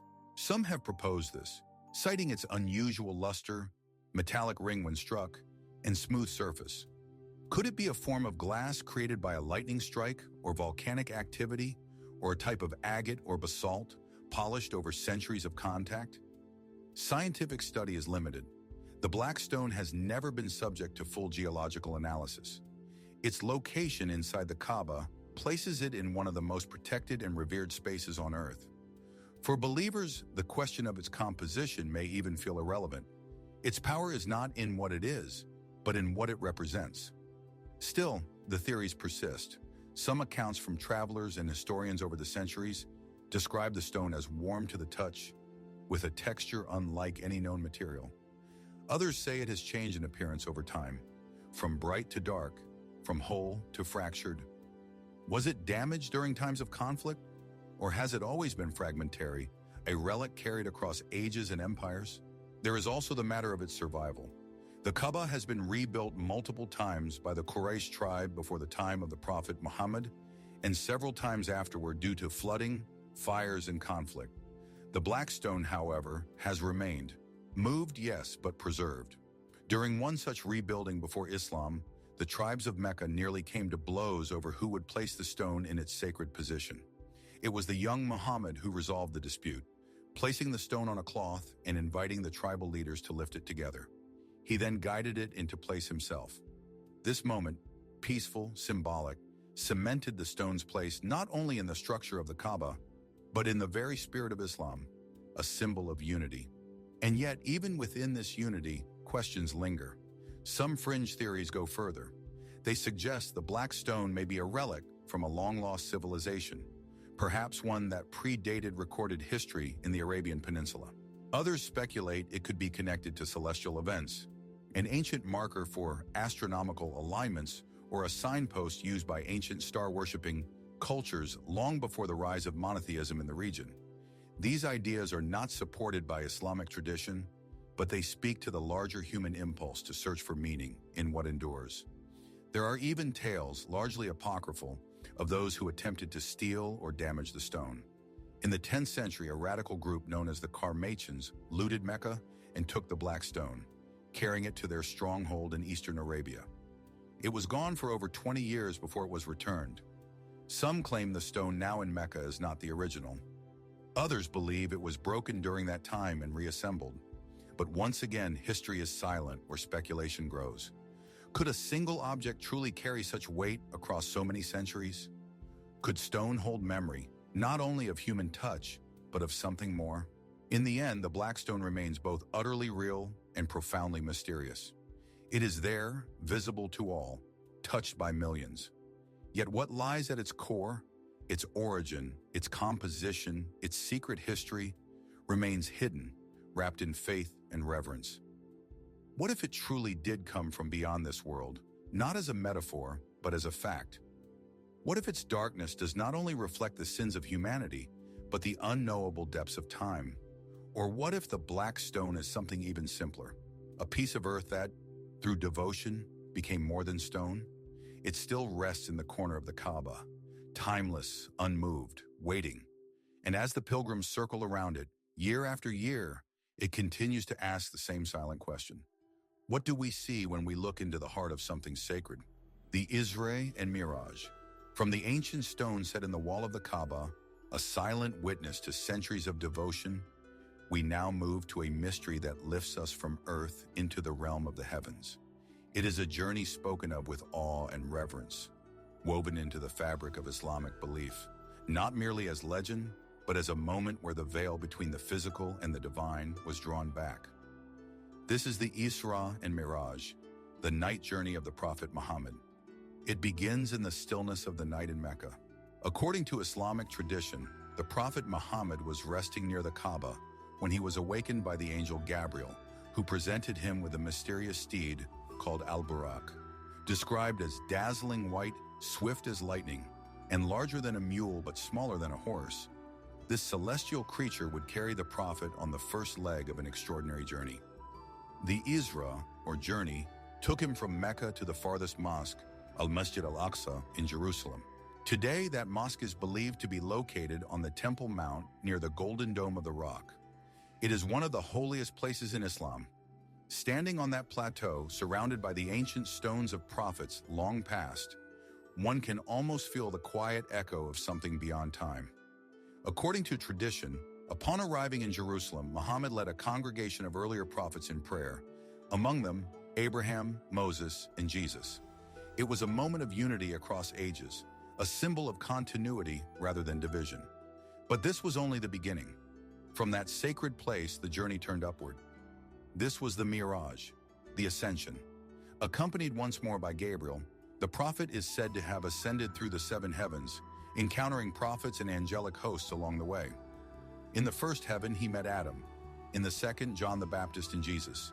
In the third, Joseph, then Idris, then Aaron, then Moses, and finally in the seventh heaven, Abraham. Each encounter was marked by peace and recognition, each step a transition from the earthly to the divine. Beyond the seventh heaven, the prophet was brought to Sidrat al-Muntaha, the lote tree of the utmost boundary. In Islamic cosmology, this is the outermost edge of creation, where knowledge and reality stop and only God remains. There, Muhammad is said to have received directly from God the commandment of daily prayer, initially 50, later reduced to 5 after conversations with Moses during the return descent. This event, sacred and central, is not merely a story of physical travel. It is understood by many scholars and theologians as a multidimensional experience, part spiritual, part miraculous, unfolding beyond the limits of human perception. The Quran itself references the journey briefly in Surah Al-Isra. Glory be to him who took his servant by night from the sacred mosque to the farthest mosque, whose surroundings we have blessed. The details are expanded upon in hadith literature, preserved through centuries of transmission. But how are we to understand it? For believers, the journey is a miracle, one that affirms the prophet's role, reveals the unseen structure of the cosmos, and brings divine guidance into human life. It is commemorated annually on the 27th night of Rajab, marked by reflection, prayer, and awe. For those looking through a historical or analytical lens, the night journey poses questions that defy empirical logic. Was it bodily? Was it visionary? Islamic scholars across generations have discussed both views with deep respect. Some hold that the journey occurred in spirit, others in both body and spirit. The traditions leave room for mystery. And then, of course, there are the symbols. The radiant steed, the ascending heavens, the dialogues between prophets. Could these be metaphors for deeper truths? Or are they exactly what they are described to be? Glimpses into realities far beyond our own? The location of Al-Aqsa Mosque itself has become a point of reflection. Though the physical mosque we see today was constructed decades after the Prophet's time, the sanctity of the site predates Islam, echoing with centuries of monotheistic tradition. The very idea that the Prophet's journey passed through Jerusalem ties Islam to the heart of Abrahamic history, a thread linking three faiths through one sacred geography. But perhaps one of the most mysterious aspects of the Mirage is what remains unsaid. What truly lies beyond the Lotte tree? What was seen there that cannot be described? The Prophet himself spoke little of that highest encounter, only that it was beyond words, beyond understanding. Was it a vision of the divine, a union of soul and creator, or something for which no language exists? We are left with images, fragments, silences. What does it mean for a human being to ascend through the heavens? What does it mean for space and time to dissolve under the weight of sacred experience? And perhaps most importantly, what is the message for those who remain here on Earth, trying to understand a journey that moved beyond the stars? The Isra and Mirage is not just a mystery of the past. It is a mirror reflecting the possibility of closeness to the divine, a reminder that even from the dust of the earth, the sky is never too far. And as the night deepens, as the faithful turn toward the heavens in prayer, one question continues to echo softly and eternally. What else lies beyond the veil waiting to be revealed? The preservation of the Quran. As the night journey ends its luminous path arcing between earth and heaven, we return to something grounded, yet no less mysterious. A text, a revelation, words spoken in the stillness of night and the tumult of history. Words recited, memorized, preserved, not across years but across centuries, and not by a single hand or voice, but by millions. This is the Quran, not merely a book, but a phenomenon. From the calligraphy-laced walls of Cairo's Al-Azhar Mosque to the quiet recitations echoing at dawn in remote mountain villages, the Quran is ever present. Its sound, rhythm, and meaning form the heartbeat of Islamic life. But beyond its influence lies a question that has intrigued believers, historians, and scholars alike. How has the Quran remained unchanged since the 7th century? How has it endured, letter for letter, word for word, through revolutions, empires, conquests, and time? The Quran, according to Islamic belief, was revealed over a span of 23 years to the Prophet Muhammad by the angel Gabriel, beginning in the year 610 AD. It was recited orally, memorized, and transmitted by his companions. The Prophet himself was unlettered, yet the Quran was filled with linguistic complexity and depth, rich in metaphor, law, history, and poetry. But how does a recited text survive intact through generations without alteration?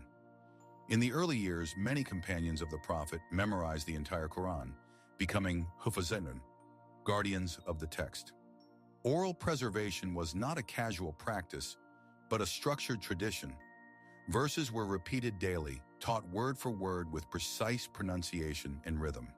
This oral transmission was considered not only a way to preserve the text, but the only acceptable method to truly embody its sound and meaning. To this day, children across the Islamic world learn to recite it from memory, just as it was first passed down. Yet memory alone is not the whole story. Fragments of the Quran were also written during the Prophet's lifetime on parchment, leather, bone, and palm leaves. After his death in 632 AD, concerns grew as some of the Hufaz were martyred in battle. The Caliph Abu Bakr, urged by Umar ibn al-Khattab, ordered the compilation of these verses into a single manuscript. This monumental task was given to Zayd ibn Thabit, the Prophet's former scribe.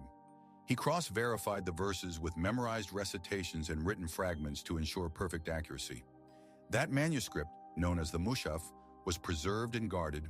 Later, during the Caliphate of Uthman ibn Affan, as Islam spread rapidly across new regions and dialects began to affect pronunciation, Uthman commissioned several standardized copies of the Quran and sent them to key cities: Mecca, Medina, Kufa, Basra, Damascus.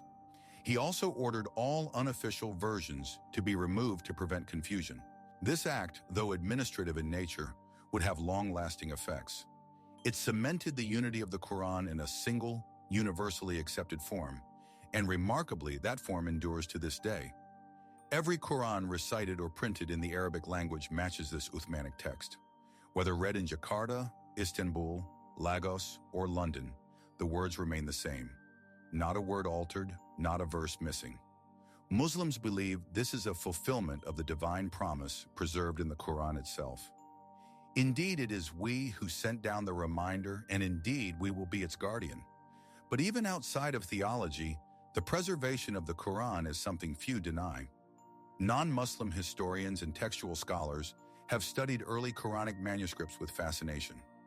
Among the most significant discoveries is the Birmingham manuscript, housed in the University of Birmingham, carbon dated to between 568 and 645 AD, placing it potentially within the Prophet's own lifetime. The text on its pages matches exactly with today's Quran.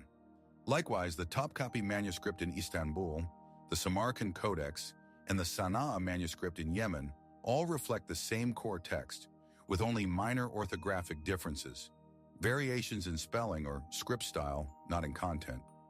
How is it that a text transmitted primarily through the human voice could remain so exact? One answer lies in the unique system of recitation known as tajweed. The rules of tajweed govern pronunciation, rhythm, intonation, and articulation, preserving not just the meaning of the Quran, but its sound. It is not enough to read the words. One must recite them as they were heard. There are even multiple canonical modes of recitation known as the qira'at, each tracing its chain of transmission back to the Prophet himself, preserved in detail and verified generation after generation. And so the Quran lives not only in books, but in breath, in voice, in memory. Of course, skeptics ask questions.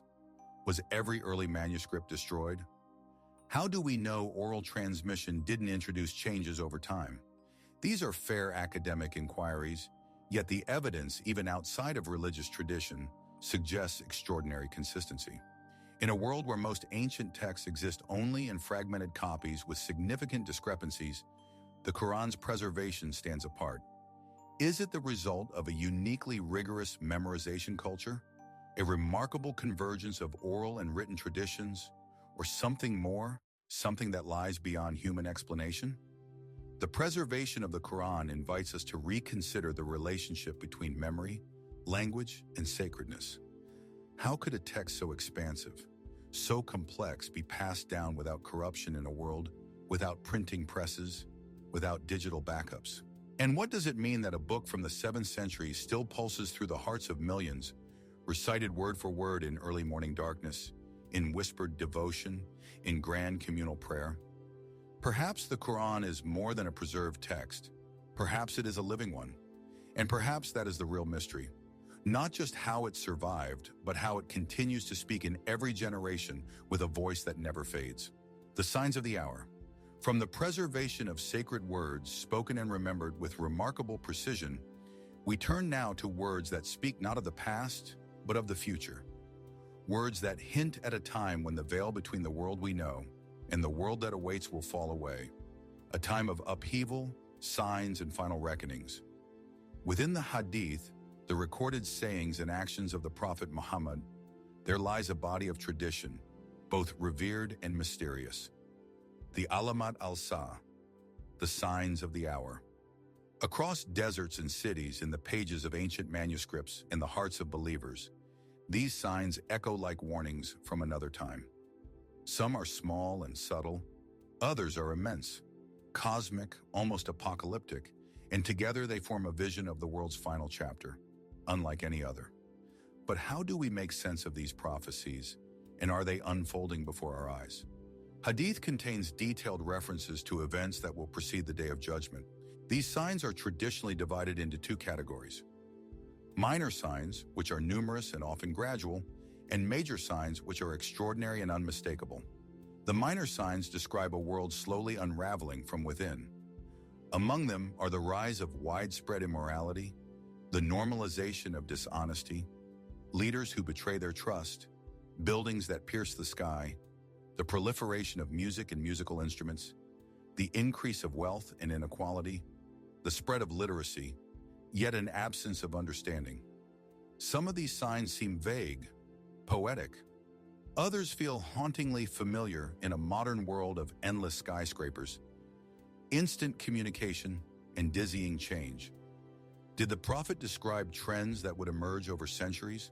Or are these timeless human patterns we're only now noticing more clearly?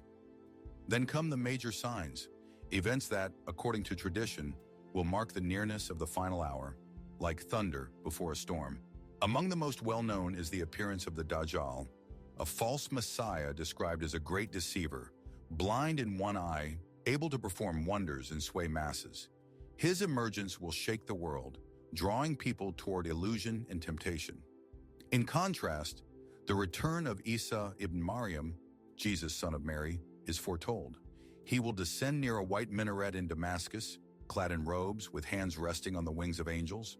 His mission: to restore justice, defeat the Dajjal, and break the cross, not as a rejection of Jesus himself, but as a correction of distortions made over time.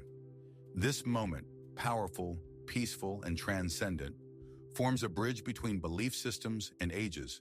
Other signs are deeply symbolic and cosmic in scale. The sun rising from the west instead of the east, a beast emerging from the earth speaking to humanity, a smoke covering the sky, 3 major landslides, one in the east, one in the west, and one in the Arabian Peninsula. The fire that will drive people to their final gathering. There is also mention of Ya'juj and Ma'juj, Gog and Magog, tribes of immense power sealed behind a barrier built by Du al-Qarnayn, a mysterious ancient figure. When they are unleashed, they will swarm across the earth, spreading chaos. Are these literal people, symbolic forces, or something else entirely? Over the centuries, scholars have debated how to understand these signs. Are they metaphors or events to come? Are they to be interpreted literally or understood through the lens of unfolding history? The Hadith do not always offer timelines or specifics. Some traditions describe events in vivid detail, while others are brief and enigmatic, open to many layers of meaning. And yet, certain parallels have caused many to pause. In our time, we see nations collapsing from within, wealth accumulating in fewer hands, natural disasters growing in frequency and scale, technology advancing faster than moral guidance, and even the idea of global deception, of truth being distorted until the lines blur. Are these simply the cycles of history? Or have we entered an age when the signs are no longer distant? Still, Islamic tradition cautions against obsession. The purpose of the signs, according to scholars, is not to create fear or speculation, but awareness. They are reminders that this world is temporary, that justice will ultimately prevail, and that truth, no matter how buried, will be revealed. It's also important to note that these signs, though dramatic, are not presented as hopeless. The world, even at its most chaotic, remains under divine will. The return of Isa, the unity that follows, the final restoration of peace, all are described as realities that will come before the final judgment. The signs are not just warnings, they are stages in a larger, divinely guided unfolding. Still, the mystery remains. Why were these specific images chosen? What might it mean symbolically for the sun to rise from the west? What is the nature of the beast, the smoke, the sealed tribes? And perhaps most haunting of all, if the signs are true, where are we on the timeline? The Hadith do not give dates, they do not map out a calendar. Instead, they whisper through time, offering glimpses, like candlelight flickering against a dark wall. Enough to see the path ahead, but not the whole of it. As the prophet once said, The hour will not come until, followed by signs meant to awaken, not alarm. And so, as we watch the world shift and change, as we read the ancient words and try to place ourselves within them, we're left with a quiet, unsettling question. Are the signs still waiting, or are they already here, unfolding quietly beneath our feet, one by one? The Mahdi. As the last of the end-time signs gathers on the horizon, portents of upheaval, cosmic shifts, and the unraveling of the known world, there emerges one final figure, cloaked in prophecy and mystery. Neither angel nor prophet, neither king nor myth, he is known simply as Al-Mahdi, the Guided One, a man whose coming, according to Islamic tradition, will mark the beginning of the world's final reckoning and the long-awaited restoration of justice. But who is the Mahdi, and where has he gone? Across centuries and cultures, from desert minarets to whispered gatherings in mountain caves, the belief in the Mahdi's return has lived on, not as distant folklore, but as a promise. In both Sunni and Shia traditions, the Mahdi is seen as a divinely guided leader who will rise in a time of global turmoil, a time when the earth is filled with injustice and oppression, and when hope seems nearly extinguished. His name, it is said, will mirror that of the Prophet Muhammad. His lineage will trace back to the Prophet's family, and his mission will be one not of destruction, but of correction, bringing balance to a fractured world. He will unite the believers, he will establish true justice, and alongside the Prophet Isa, Jesus, who will return to earth, they will defeat the forces of falsehood, including the Dajjal, the great deceiver. But beyond these signs, the details blur. Hadiths about the Mahdi vary. Some describe his appearance in Mecca during the pilgrimage season. Others say he will be reluctant to lead, found by the people and accepted only after much insistence. Some narrations speak of a heavenly voice announcing his arrival. Others mention armies marching from the east carrying black banners in his name. For many, these are not distant predictions. They are signs to be watched for, markers of a world on the edge, a signal that the time of transformation is near. And yet, the Mahdi has never been seen, or has he? In Shia Islam, particularly within the Twelver tradition, the mystery takes on a deeper dimension. The Mahdi is not only a future figure, he is also a hidden one. According to Shia belief, the 12th Imam, Muhammad ibn al-Hassan al-Mahdi, was born in the 9th century AD and went into occultation, hidden by divine will from the eyes of the world.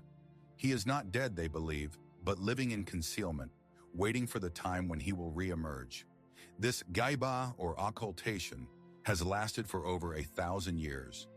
In that time, scholars, mystics, and seekers have searched for signs of his presence, believing that he communicates through subtle channels, through dreams, visions, or the actions of righteous scholars who unknowingly prepare his path. Skeptics, even within the Islamic world, have asked hard questions. How can one man live for so many centuries? How does concealment operate within history and nature? Yet for believers, these questions miss the point. The Mahdi's hiddenness is not about biology, it is about divine mystery. Like the unseen wind or the veiled night, his presence is not always visible, but deeply felt. Some accounts describe moments where individuals, scholars, ascetics, ordinary people, have encountered a stranger whose wisdom and insight seem beyond the earthly. A traveler who appeared, offered guidance, and vanished. Were these men imposters or glimpses of the Mahdi in disguise? In times of chaos, new claimants have arisen, men who declared themselves to be the Mahdi, often with tragic or violent consequences. History remembers them, but the traditions warn, the true Mahdi will not come seeking power or conquest. He will be recognized not through claims but through deeds. His justice will be unmistakable, his mission unifying. What kind of world must exist for the Mahdi to emerge? A world, it is said, where corruption has become the norm, where truth is ridiculed and falsehood elevated, where division has broken the fabric of society, where people yearn not for wealth or control, but for peace, fairness, and meaning. A world that has perhaps already begun to look familiar, and still silence. No great appearance, no gathering in Mecca, no divine announcement heard across the world. But then again, perhaps that is the nature of his story. What if the Mahdi's return is not simply an event to be witnessed, but a process already unfolding? What if his coming is not only a prophecy about the future, but an invitation to prepare in the present? The Hadith tell us that he will not rise from palaces or the powerful, but from the ordinary. That his followers will not be armies of conquest, but people of character. Those who resist injustice with dignity, who speak truth with humility, who keep faith alive in a time of great forgetting. And what if, even now, he walks among the crowds of the world, unseen, waiting not for permission to rise, but for the hearts of humanity to be ready? The Mahdi's return remains one of the most profound and enduring mysteries in the Islamic tradition. A figure at the edge of time, a promise whispered through generations. Is he still hidden? Is he already here? Or is the world itself, its choices, its hopes, its turning points, part of the story we've yet to fully understand? In the end, the Mahdi remains a mystery not only of when, but why. A question asked in the silence before the storm, a name carried in the prayers of the forgotten, a light waiting, perhaps, just beyond the veil of this world. The Urim and Thummim. As we emerge from the echoes of prophecy and return once more to the ancient world, we find ourselves in the inner sanctum of a forgotten temple, somewhere in the wilderness of history. Here, behind the veil of ritual and fire, we encounter two objects mentioned rarely but with reverence: mysterious, sacred, silent. Known simply as the Urim and Thummim, their names appear like a riddle whispered across time, found in the Hebrew Bible, glimpsed in the books of Exodus, Leviticus, Numbers, and Samuel. They are associated with the high priest of ancient Israel, worn within or behind the breastplate of judgment, called the Hoshin, a sacred ornament set with 12 precious stones representing the 12 tribes of Israel. And behind that breastplate, held perhaps in a hidden pouch, were the Urim and Thummim. But what were they? Scripture offers few details. The terms are often left untranslated, Urim and Thummim, simply rendered as is, as if their mystery defies interpretation. Some say the names derive from roots meaning lights and perfections, suggesting clarity, truth, or revelation. Others translate them more symbolically, illumination and completion. But beyond the names, we are left with fragments. According to tradition, the high priest would use the Urim and Thummim to seek divine guidance, especially in matters of grave national importance. Whether to go to war, whether to appoint a leader, whether to act or wait. They were not tools of superstition, but instruments of divine consultation. But how did they work? This is where the mystery deepens. Some scholars believe they were physical objects, perhaps stones or lots that were cast like dice to reveal a yes or no answer, much like other ancient Near Eastern divinatory practices. Others suggest they were glowing stones that would illuminate to convey answers, bright for yes, dim for no. A few sources hint that they didn't operate mechanically at all, but rather as a kind of conduit for divine inspiration, that when worn by a truly righteous priest, the answers came not through motion or light, but through inner certainty. In all these theories, one thing is clear. The Urim and Thummim were not ordinary items. They were sacred instruments, tied to purity, consecration, and direct access to divine will. And when the age of prophecy began to fade, so did they. By the time of the Babylonian exile in the 6th century BC, references to the Urim and Thummim disappear. When exiles returned to Jerusalem and rebuilt the temple, the sacred breastplate was restored, but the Urim and Thummim were no longer present. Some Jewish texts, like the Talmud, acknowledge their loss. Others suggest they were hidden, perhaps buried beneath the ruins of the temple or taken into heaven, waiting for a future time when prophecy would return. Were they ever rediscovered? That question remains open. Over the centuries, legends emerge. Some claim that secret sects retained knowledge of their use. Others pointed to cryptic descriptions in ancient manuscripts, suggesting that similar tools of revelation existed in Mesopotamia and Egypt, and that the Urim and Thummim were part of a broader tradition now lost. Their absence became part of their power, a sacred silence in the history of divine communication. In more recent centuries, the mystery took on new dimensions. In the 19th century, members of the Latter-day Saint movement claimed that a restored version of the Urim and Thummim was used to translate the Book of Mormon, described as clear stones set in silver bows, used by the prophet Joseph Smith to receive divine revelation. These claims, while debated outside the faith, revived interest in the original biblical mystery, sparking questions about how such instruments might transcend time and tradition. Could the Urim and Thummim be something more than physical tools? Some modern scholars and mystics have proposed esoteric interpretations that they represented dual forces, light and truth, intuition and clarity, that they were not meant to give simple answers, but to guide the seeker into communion with divine wisdom. Others wonder whether they symbolized an ancient method of attunement, a way for the high priest to access spiritual states through sacred ritual, clothing, and place. And still the mystery holds. The Urim and Thummim are never described in full detail. Their shape, their size, their color, all unknown.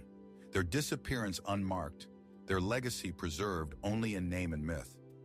Why were they mentioned at all if their purpose would fade so quickly from recorded history? Were they real? Were they metaphor? Were they a form of lost technology or simply a spiritual concept dressed in the language of sacred objects? And if they once served as a direct link between heaven and earth, might they still exist somewhere, waiting? Perhaps in a hidden chamber beneath ancient stone, perhaps in a text not yet unearthed, or perhaps in a realm not measured by space or time at all. The Urim and Thummim remain one of the quietest, yet most enduring enigmas of ancient faith, objects at the edge of revelation, instruments of light and truth. And in a world where certainty is elusive, they continue to whisper from the shadows of the past. What if answers were once given, not in voices, but in light? And what if, just once, humanity held in its hands a way to ask the divine and truly hear the reply? The lost 10 tribes of Israel. As the ancient echoes of sacred objects fade, stones of judgment lost to time, we shift our gaze toward a different kind of disappearance, not of an artifact, but of a people.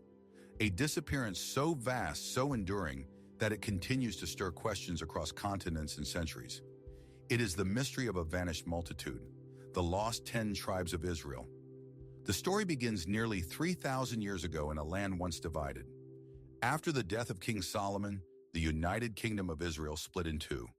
The southern kingdom of Judah, with Jerusalem as its center, and the northern kingdom of Israel, made up of 10 tribes: Reuben, Simeon, Dan, Naphtali, Gad, Asher, Issachar, Zebulun, Ephraim, and Manasseh. These were tribes descended from the 12 sons of Jacob, each with its territory, identity, and lineage. Then came the fall. In 722 BC, the powerful Assyrian Empire swept down upon the northern kingdom. Samaria fell, cities burned, populations were taken, displaced, deported, scattered. The Assyrians, known for their brutal policies of forced resettlement, removed tens of thousands of Israelites from their homeland and resettled them in distant lands across their empire, from the banks of the Tigris to the mountains of Media. And then silence. The biblical narrative shifts. The prophets speak of their absence, of longing, of future restoration.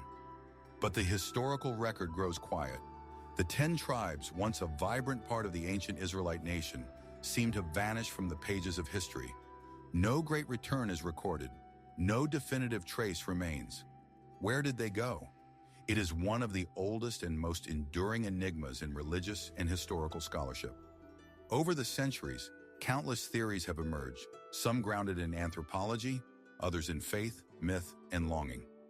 Each suggests a possibility. Each opens a door. Some scholars believe the exiled Israelites were absorbed into local populations, their identity gradually fading into the cultures of Mesopotamia and Persia. Over generations, names changed, languages shifted, memory blurred. In this view, the tribes were not so much lost as forgotten, dissolved into history's currents like ink in water. But others argue that they survived, hidden, waiting, or even unknowingly preserving parts of their heritage in distant lands. From Ethiopia to Kashmir, from Japan to the American Southwest, people groups have at times claimed descent from the lost tribes or been identified as possible descendants by outside observers. The Beta Israel of Ethiopia, long practicing a form of ancient Judaism, were recognized in modern times by the State of Israel as a remnant of the tribe of Dan. Their customs, prayers, and isolation sparked centuries of curiosity before they were brought to Israel in daring airlifts during the 1980s and 1990s. In the highlands of Afghanistan and Pakistan, the Pashtun tribes, particularly among the Yusufzai, or sons of Joseph, have long maintained oral traditions linking them to the tribes of Ephraim and Manasseh. Their names, customs, and even ancient legal codes have been compared to biblical patterns. In northeastern India, the Bnei Manasseh, children of Manasseh, claimed descent from the same tribe. Their ancestors, they say, wandered across Asia after the exile, preserving fragments of Israelite memory before eventually settling along the India-Myanmar border. In recent decades, genetic studies, rabbinical inquiries, and personal testimonies have brought some of them to modern Israel. Then there are more speculative theories. Medieval European legends once claimed that the 10 tribes lived behind a mystical river called the Sambation, which, according to lore, raged 6 days a week but rested on the Sabbath, making it impossible for observant Jews to cross. Others believed the tribes lived in a hidden kingdom, cut off from the rest of the world by divine design until a time of redemption.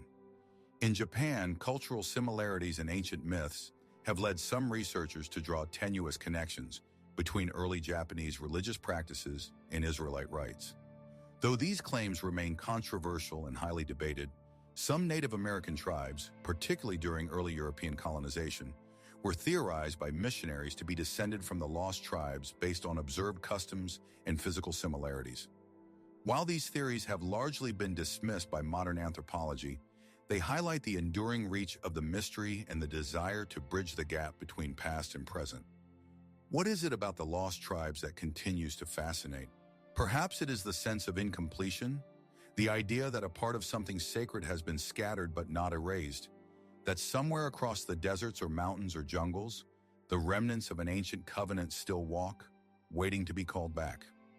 In the prophetic books, Isaiah, Jeremiah, Ezekiel, there are visions of return, of the tribes reuniting, of a final gathering, not only of Judah, but of all of Israel.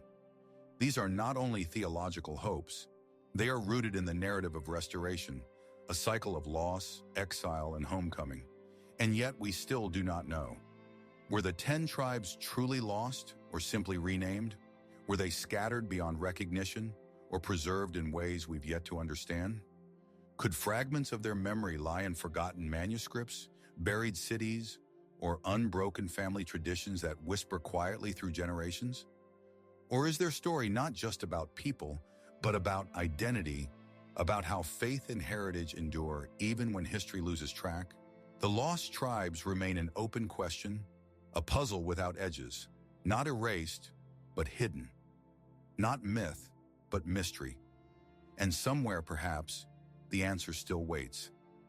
In a song, a surname, a prayer, in an unfamiliar tongue, waiting to be recognized, waiting to return.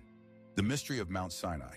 From the forgotten past of the 10 tribes scattered across history like fragments of a broken mirror, we now turn to a mountain, a place of fire and cloud, a summit wrapped in thunder and silence. It is one of the most sacred and mysterious locations in the religious memory of humanity. Mount Sinai. It is said that here in the wilderness, the heavens touch the earth, that atop this mountain, cloaked in smoke and trembling with divine presence, Moses received the 10 Commandments, etched in stone by the very hand of God. The mountain, according to Scripture, was so holy that even touching its base was forbidden. The people below heard the voice like rolling thunder, saw lightning pierce the sky, and trembled as Moses climbed alone into the unknown. But more than 3,000 years later, one question still lingers. Where is Mount Sinai? The traditional answer points to Egypt's Sinai Peninsula, where a towering peak known as Jebel Musa, the mountain of Moses, rises from the desert. At its base lies St. Catherine's Monastery, a fortress of stone built in the 6th century AD, still inhabited by Eastern Orthodox monks. Pilgrims have walked these paths for centuries, ascending before dawn to catch the sunrise over the peaks, retracing steps believed to echo Moses' own. And yet there is no archaeological evidence linking Jebel Musa directly to the biblical events of Exodus. No tablets, no altars, No trace of the vast encampments described in Scripture. The mountain's identification with Sinai comes from tradition. Early Christian pilgrims, local Bedouins, and imperial patrons who anchored faith in this geography. But what if the true Mount Sinai lies elsewhere? Over the past century, a growing chorus of scholars, explorers, and independent researchers have questioned the traditional location. Some argue that if the Exodus began in Egypt and moved eastward toward Midian, where Moses first encountered the burning bush, then the mountain might logically be found not in the Sinai Peninsula at all, but across the Gulf of Aqaba in modern-day Saudi Arabia. Here in a remote and mountainous region known as Jabal al-Laws stands a peak shrouded in mystery. The summit appears scorched, blackened as if burned by intense heat. Locals call it the Mountain of Moses, and access is restricted. Some explorers who managed to enter the area have claimed to find intriguing features. Large boulders split down the middle, ancient altars with animal engravings, and the remains of stone circles and campsites. Could this be the true Mount Sinai? The Bible describes the Israelites encamping near the mountain for nearly a year. It mentions specific features: a plain large enough for thousands, a stream of water, and the infamous golden calf episode where Moses descends to find his people worshiping an idol near the base of the mountain. Some claim these features align more closely with the terrain around Jabal al-Laws than with the Sinai Peninsula. Yet the evidence remains circumstantial. Saudi authorities have not sanctioned full archaeological digs in the area. Much of the reporting comes from independent adventurers, not academic teams. Photographs and satellite images are compelling but inconclusive. Without systematic excavation, the case remains speculative, provocative, but not proven. Other theories place Mount Sinai in locations as far-flung as Petra in Jordan, the Negev Desert, or even parts of northwestern Arabia near ancient Midianite settlements. Each theory draws from scripture, topography, and sometimes even ancient trade routes. But the mountain remains elusive, hidden behind shifting sand, tradition, and time. Could it be that the mountain was never meant to be found? Some religious scholars propose that Sinai's exact location is deliberately obscured, that its holiness was not meant to be tied forever to a single place, but to an event, a moment in history, a covenant beyond geography. In this view, the mountain is remembered not for where it stood, but for what it meant: the giving of divine law, the forging of identity, the trembling awe of contact with the eternal. Others suggest that the mountain's hiddenness is a reflection of deeper mystery, that the voice from the cloud and the flame was never about spectacle, but about transformation, that Sinai exists not just in desert stone, but wherever human beings seek the divine with trembling hands. Still, the question endures. What if the true Mount Sinai is out there, its summit forgotten, its secrets buried beneath centuries of dust? What if we've stood in its shadow and not known? What might still lie beneath those blackened rocks, those windswept ridges? Could the tablets have been buried or hidden? Could inscriptions remain, waiting to be deciphered? Or has the mountain, like so many sacred things, slipped just beyond reach, visible only to those who still dare to search, not just across maps, but within? The mystery of Mount Sinai is not merely a question of stones and peaks. It is a question of memory, of revelation, of how a people once stood at the edge of the world and heard a voice not their own. And so the mountain waits, whether in Egypt, Arabia, or in the silence between belief and proof. And the world, still wondering, asks, where did the sky once touch the earth? And who will find the place where God once spoke in fire? The Lost Tabernacle. From the smoldering summit of Sinai, where the voice of the divine is said to have echoed through fire and cloud, we follow the footsteps of a people into the wilderness. They do not carry stone and gold merely as treasures, but as memory, covenant, presence. And at the center of it all was a structure unlike any other, portable, sacred, and shrouded in layered curtains and ritual. This was the tabernacle, the tent of meeting, the dwelling place of God on earth. It was more than a tent, more than a mobile sanctuary. According to the book of Exodus, its design was given to Moses on Mount Sinai in exquisite detail. Every measurement, every material dictated by divine instruction: acacia wood, gold overlays, embroidered linen in blue and scarlet thread. It housed the Ark of the Covenant, the lampstand, the altar of incense, and the table for the bread of presence. And yet today it is gone. No one knows where the tabernacle went. No remnant survives, no ruins, no foundation. For something so meticulously constructed, so central to the faith and identity of early Israel, its disappearance is stunning. The silence in the archaeological record is profound. And so, like the ark it once sheltered, the tabernacle becomes not only a relic of Scripture, but a mystery of history. What happened to it? For centuries, the tabernacle served as the spiritual heart of the Israelites. It moved with them through the wilderness.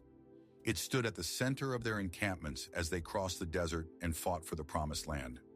It was established at Shiloh in the hill country of Ephraim and remained there for over 3 centuries, according to the book of Joshua and later accounts in Judges and Samuel.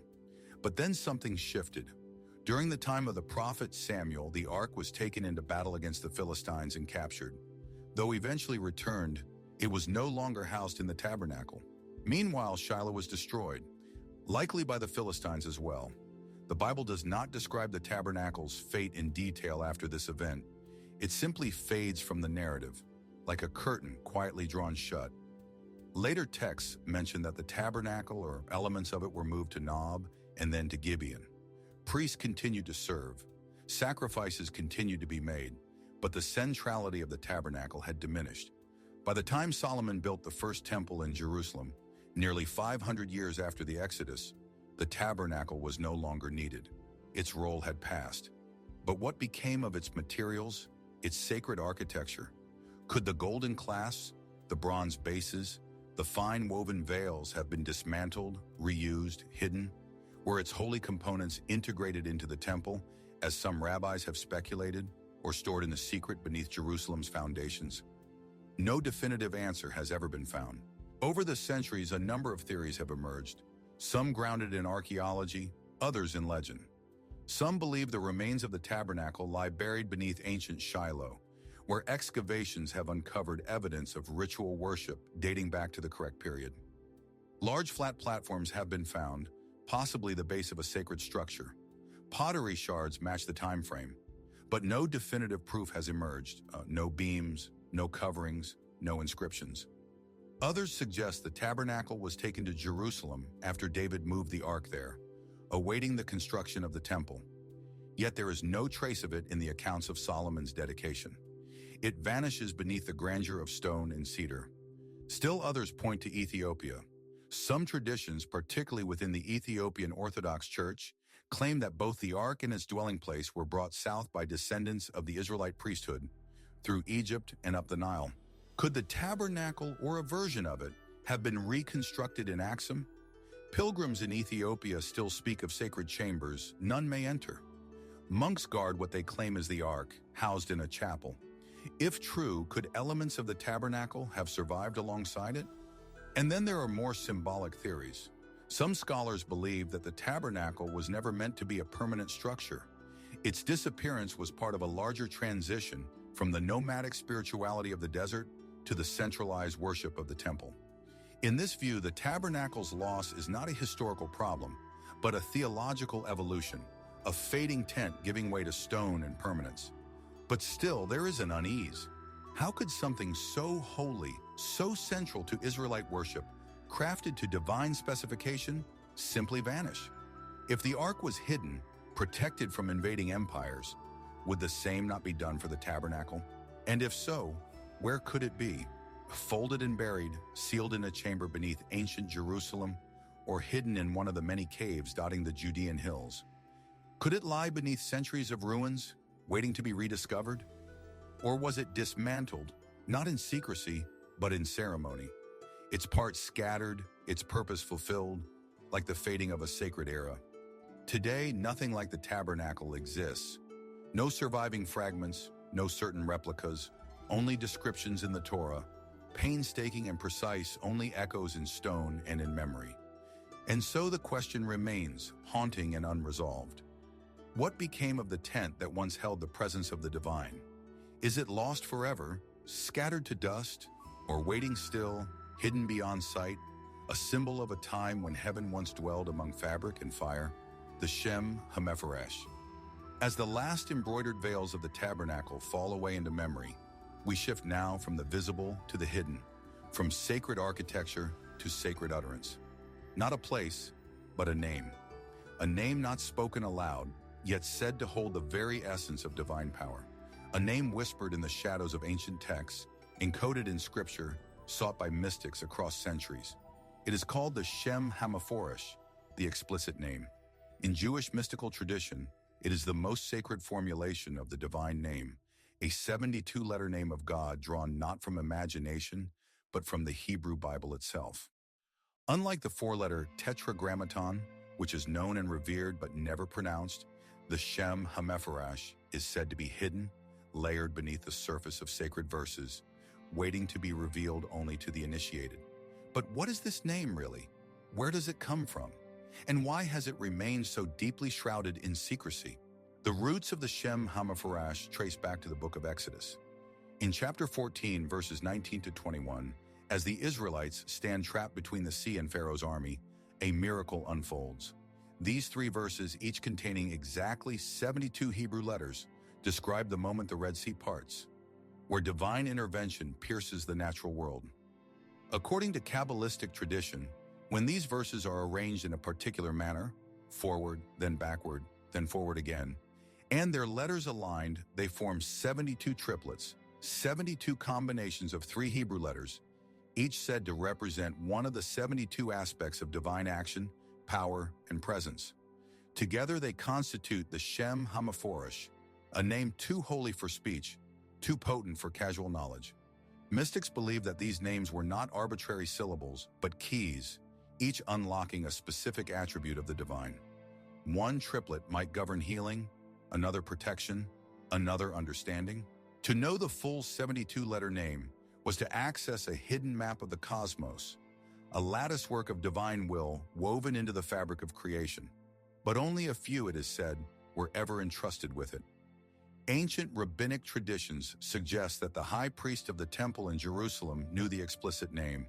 On Yom Kippur, the Day of Atonement, he would utter it in the innermost chamber of the temple, the Holy of Holies.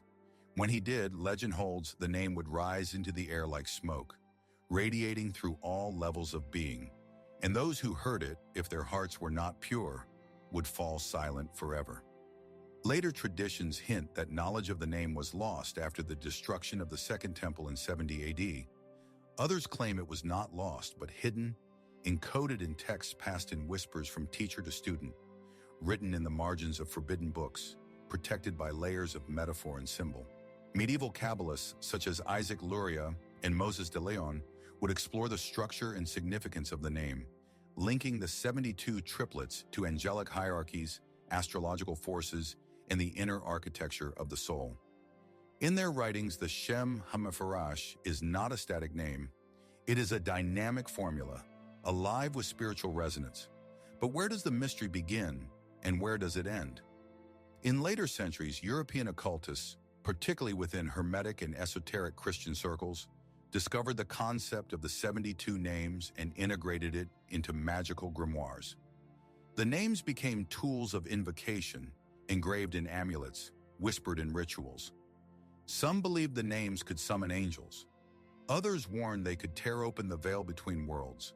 But traditional Jewish mysticism always maintained a different posture.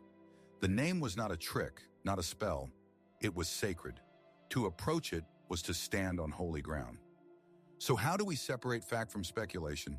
Modern scholars recognize that the method of deriving the 72 triplets from Exodus 14 is real, a legitimate linguistic and numerological technique grounded in the Hebrew text. The arrangement is methodical, not arbitrary. But what meaning is truly embedded in the result? Some argue that the triplets are poetic. Others see in them a numerical code. Still others, mystics and mathematicians alike, believe they form the structure of a spiritual language, meant to reflect the unfolding of divine will across time. And yet, no one claims to know exactly how the name works or what it means to use it. Could it be that the Shem HaMephorash is not a name at all, but a mirror, a map of how the human soul approaches the unknowable, a riddle meant to humble, not to solve. Or perhaps the true name is not in letters, but in silence, in the space between the words of Exodus, in the moment the sea parted, not because of syllables spoken, but because of hearts aligned. Today, the 72 names of God are still recited in mystical meditations, studied in secret, feared in some circles, venerated in others. The letters remain, the triplets endure, but the full meaning of the Shem HaMephorash lies just beyond reach, inviting reflection, not resolution.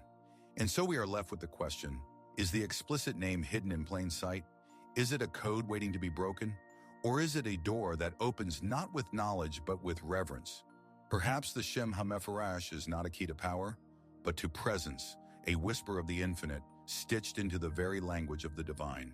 The sunken city of Dwarka, from the veiled power of sacred syllables to the shimmering edge of the Arabian Sea, our journey moves now from text to terrain, from a hidden name to a city whispered about in scripture, long thought to be legend. A city of golden towers and vast palaces, said to have been built by divine hands and swallowed by the sea. This is Dwarka, the fabled city of Krishna. According to ancient Hindu texts like the Mahabharata, the Bhagavata Purana, and the Haravamsa, Dwarka was no ordinary settlement. It was a city built for a god, planned, constructed, and governed by Lord Krishna, the eighth avatar of Vishnu. Located on the western coast of India, it is described as a marvel of architecture and spirituality, with 900,000 grand palaces, golden walls, emerald floors, and expansive gardens. The city floated on the edge of the earth, a jewel at the ocean's fingertips. But then, as the texts recount, something extraordinary happened. After Krishna departed from the world, Dwarka was engulfed by the sea. Was it divine retribution, a fulfillment of cosmic prophecy, or the poetic conclusion to an epic narrative? For centuries, the story of Dwarka was seen by many as just that, a story, a myth embedded in sacred literature, a metaphor for the impermanence of glory. But then, in the late 20th century, the ocean began to whisper secrets of its own. In 1983, marine archaeologists with the National Institute of Oceanography began exploratory dives near the modern-day city of Dwarka, located in the state of Gujarat. What they found beneath the waves was both unexpected and tantalizing. Just off the coast, under layers of sand and sediment, divers discovered what appeared to be man-made structures, stone walls, grids resembling streets, and remnants of buildings arranged with an order that suggested urban planning.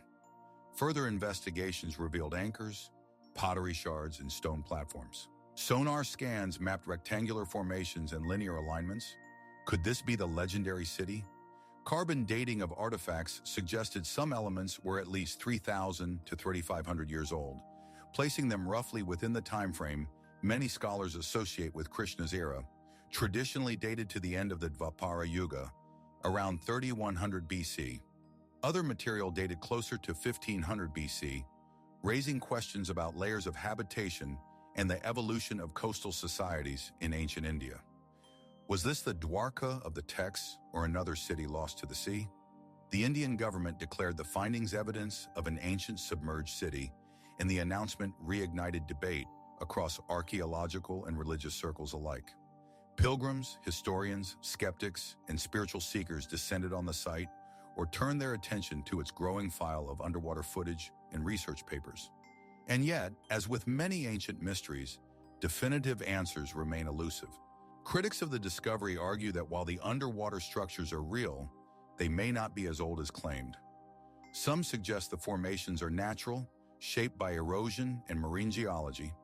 Others point out that sea level rise over the past several millennia, while significant, may not fully explain the sudden submergence of a massive metropolis.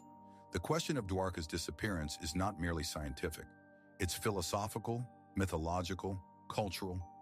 The Mahabharata describes Krishna's departure from the world as the end of an age, a moment of transition between cosmic cycles.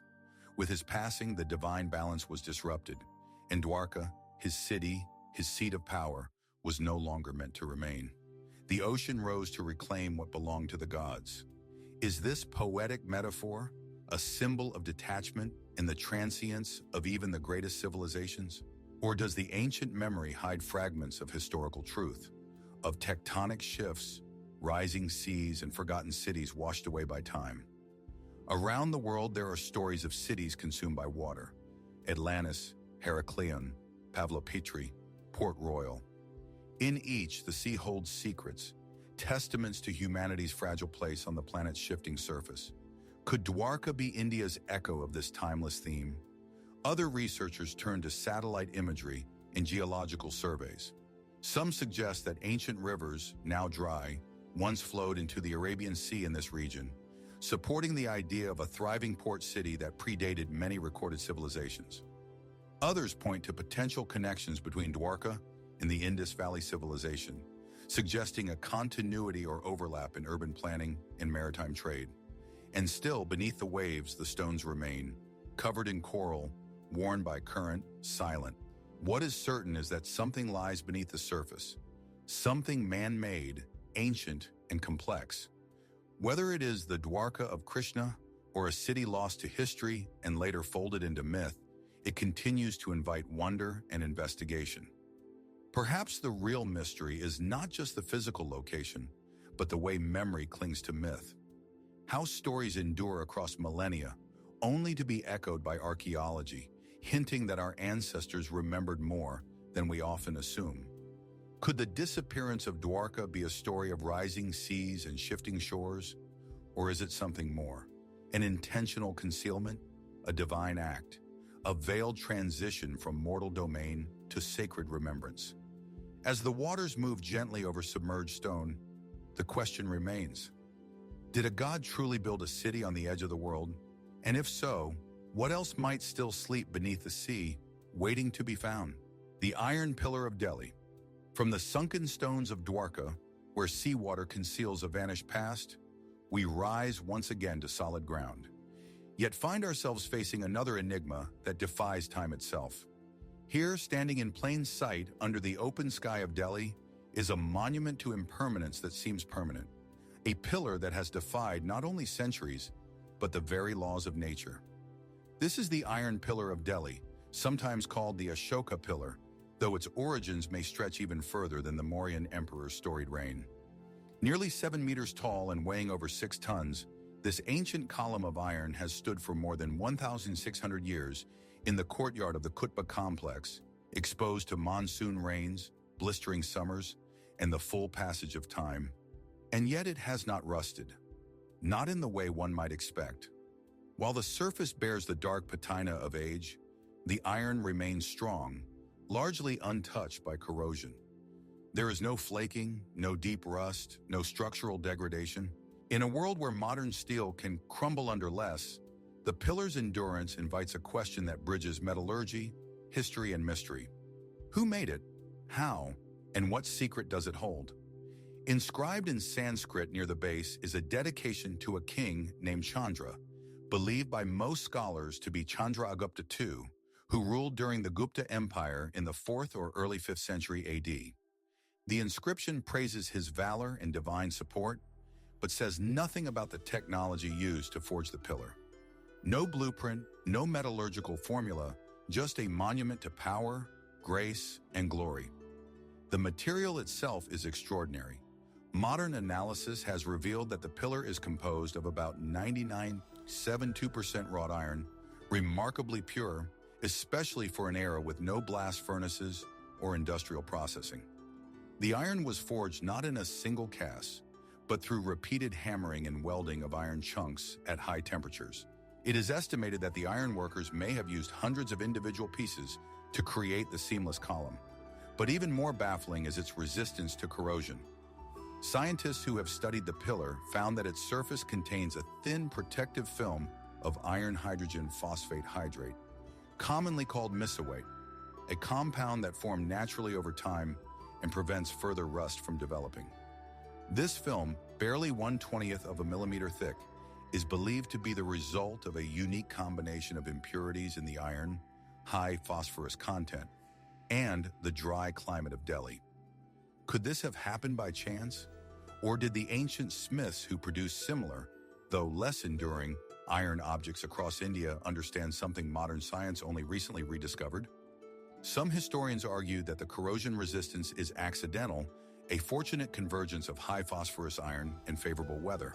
Others believe the metalworkers of the Gupta era had an empirical, if not scientific, knowledge of materials, that through centuries of trial and refinement, they developed methods that were eventually lost with time. But more speculative theories stretch further. Some claim that the pillar's origins predate even Chandragupta II, that it was transported from central India or even from a now-lost temple site, its original purpose tied not only to royal commemoration, but to spiritual energy. Legends abound in local lore that the pillar was forged by gods, that it was once part of a celestial device, or that its position aligns with invisible currents of earth energy. One persistent folk belief says that if you can encircle the pillar with your arms while standing with your back to it, your wish will be granted. A tradition so popular that iron railings were eventually installed to prevent wear. Another tale tells of a spike once at the top, now missing, that connected heaven and earth, a symbolic axis mundi joining the material and spiritual worlds.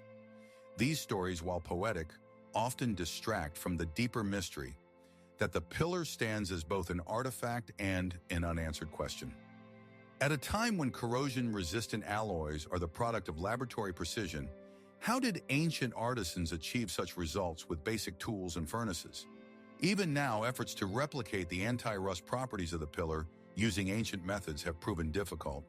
The exact ratios, forging temperatures, and cooling times remain unclear.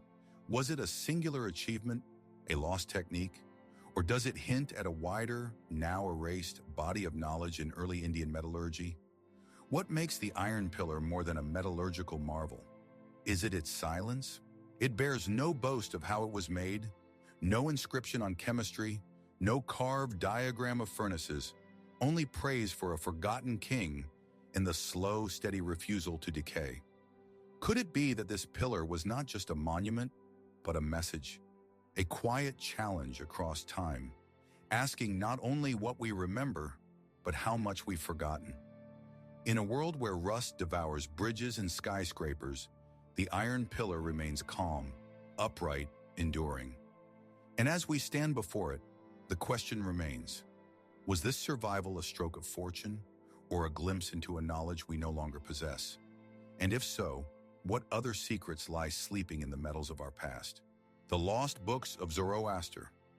As the soft glow of temple lamps fades and the mystery of the Buddha's lost relic disappears once more into golden silence, we turn now toward the ancient fires of Persia, where flame was not just light, but symbol, sacred, eternal, where truth was a path carved between the forces of darkness and light, and where knowledge, divine knowledge, was once said to be contained in hundreds of holy texts, most of which are now lost.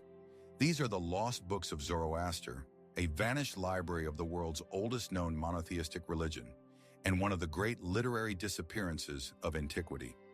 Zoroastrianism, the faith founded by the prophet Zarathustra, known to the Greeks as Zoroaster, arose in the Iranian plateau sometime before the 6th century BC, though many scholars believe its roots go far deeper, possibly as early as 1200 BC.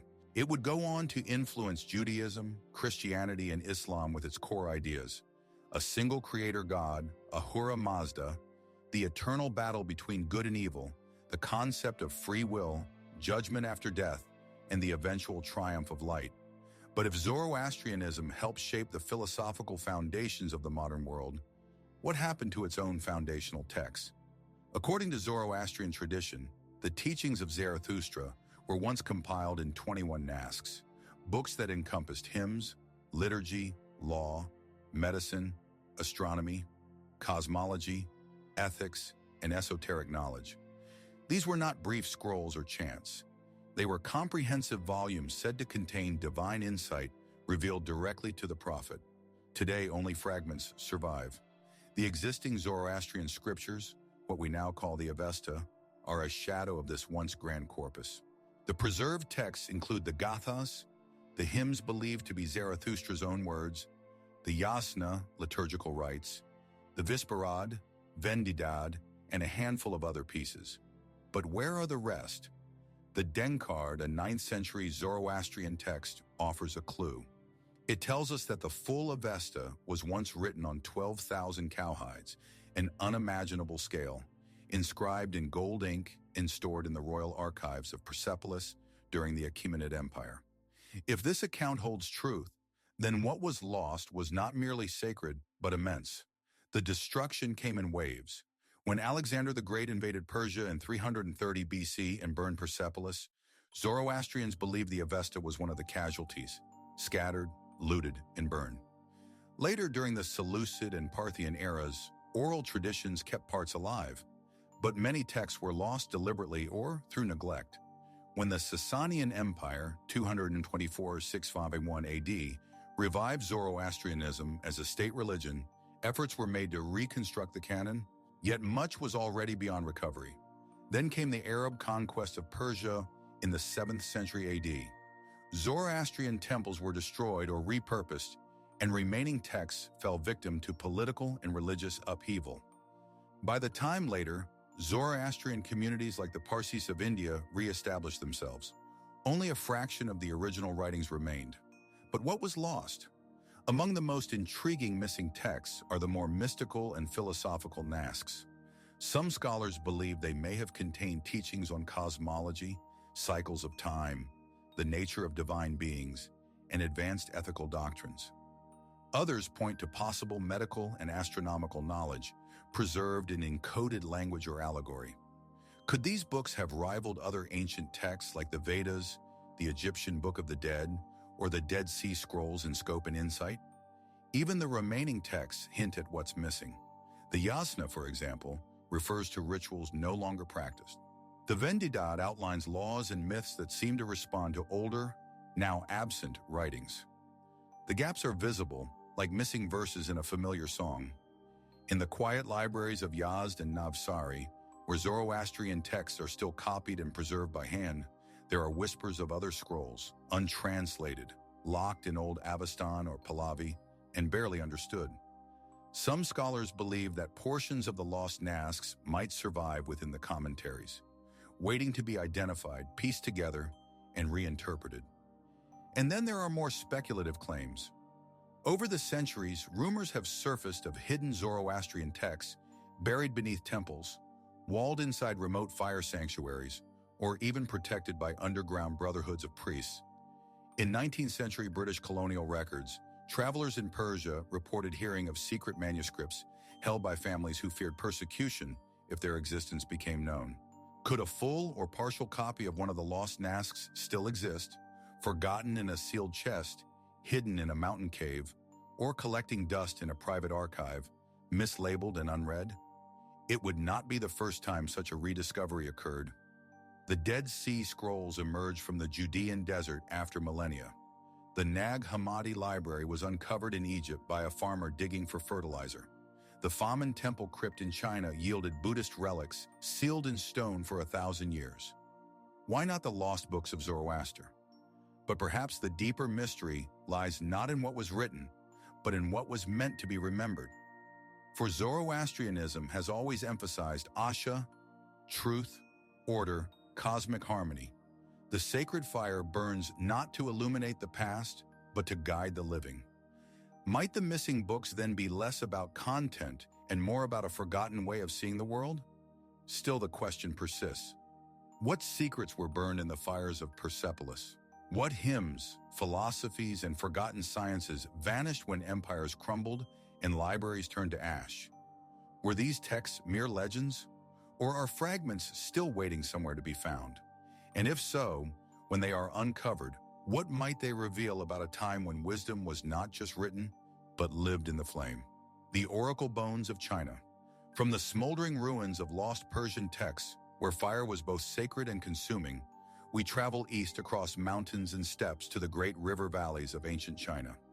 Here, in the dusty plains near Anyang, beneath layers of soil and forgotten tombs, archaeologists uncovered not scrolls or temples, but fragments of bone, burned, cracked, inscribed with characters that whisper across millennia. They are known as the Oracle Bones, and they may represent one of the oldest written conversations between humans and the divine. At first glance, they seem humble, pieces of turtle plastrons or ox scapulae, yellowed with age, bearing delicate lines of early Chinese script. But look closer and a stranger truth emerges. These bones were once the medium through which the rulers of the Shang dynasty, who ruled parts of the Yellow River Valley from around 1600 to 1046 BC, sought the guidance of the spirits. The process was ritualistic, almost surgical.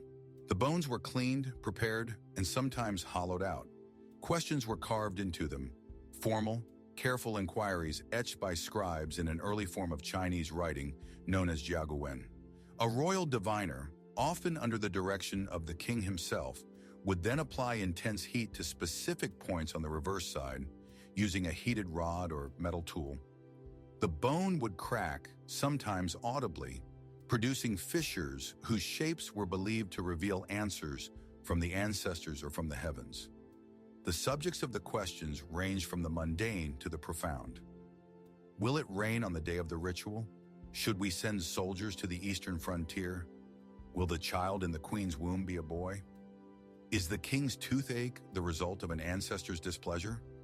Some bones contain both the question and the answer. Others even record the eventual outcome, creating a rare ancient record of prediction versus reality. But what makes the oracle bones more than an anthropological curiosity is the scale and complexity of what they preserve. Tens of thousands have been unearthed at Anyang, near what is believed to have been the last capital of the Shang dynasty. Together, they form not just a record of prophecy, but the earliest known foundation of the Chinese writing system. Characters still recognizable in modern Mandarin today, and yet their rediscovery was almost accidental. In the late 19th century, Chinese scholars began noticing strange dragon bones being sold in apothecaries. These bones, ground into powder, were believed to hold medicinal properties. One scholar, Wang Yirong, realized that the strange scratches on their surface were actually writing unlike anything then known. What followed was a rush to locate the original source, an excavation that would eventually uncover the royal tombs of the Shang kings and thousands of oracle bones buried in pits and sacrificial altars. But as with so many ancient practices, the deeper one looks, the more unsettling the mystery becomes. What precisely were the diviners seeing in the cracks? Did the shapes trigger intuitive judgments? Or were they interpreted through a complex lost code? Why did they believe the ancestors could speak through heat and bone? And could this method of communication through flame and fracture have been part of an even older Pan-Eurasian practice, now forgotten? Some scholars suggest that the Shang oracle bones reflect not just religious ritual, but early statecraft, that the king's role as chief diviner placed him as the intermediary between humanity and the unseen world, not just in a spiritual sense, but in political reality. Every decision of consequence passed through this channel. It was not merely a superstition, it was government. Yet others see something stranger. The precision of the inscriptions, the repetition of certain character forms, and the almost mathematical patterning of some questions have led a few researchers to propose that the bones may have also encoded astronomical data, agricultural cycles, or even cryptic historical events, records of dynastic power struggles disguised as divine dialogue. Even more speculative are the theories that link the oracle bones to wider systems of ancient knowledge.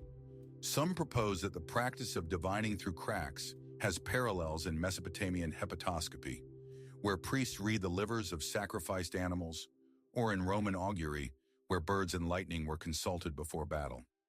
Were these parallel inventions or echoes of a shared, long-lost method of interpreting the world? The Shang dynasty eventually fell to the Zhou, and over time, the use of oracle bones faded.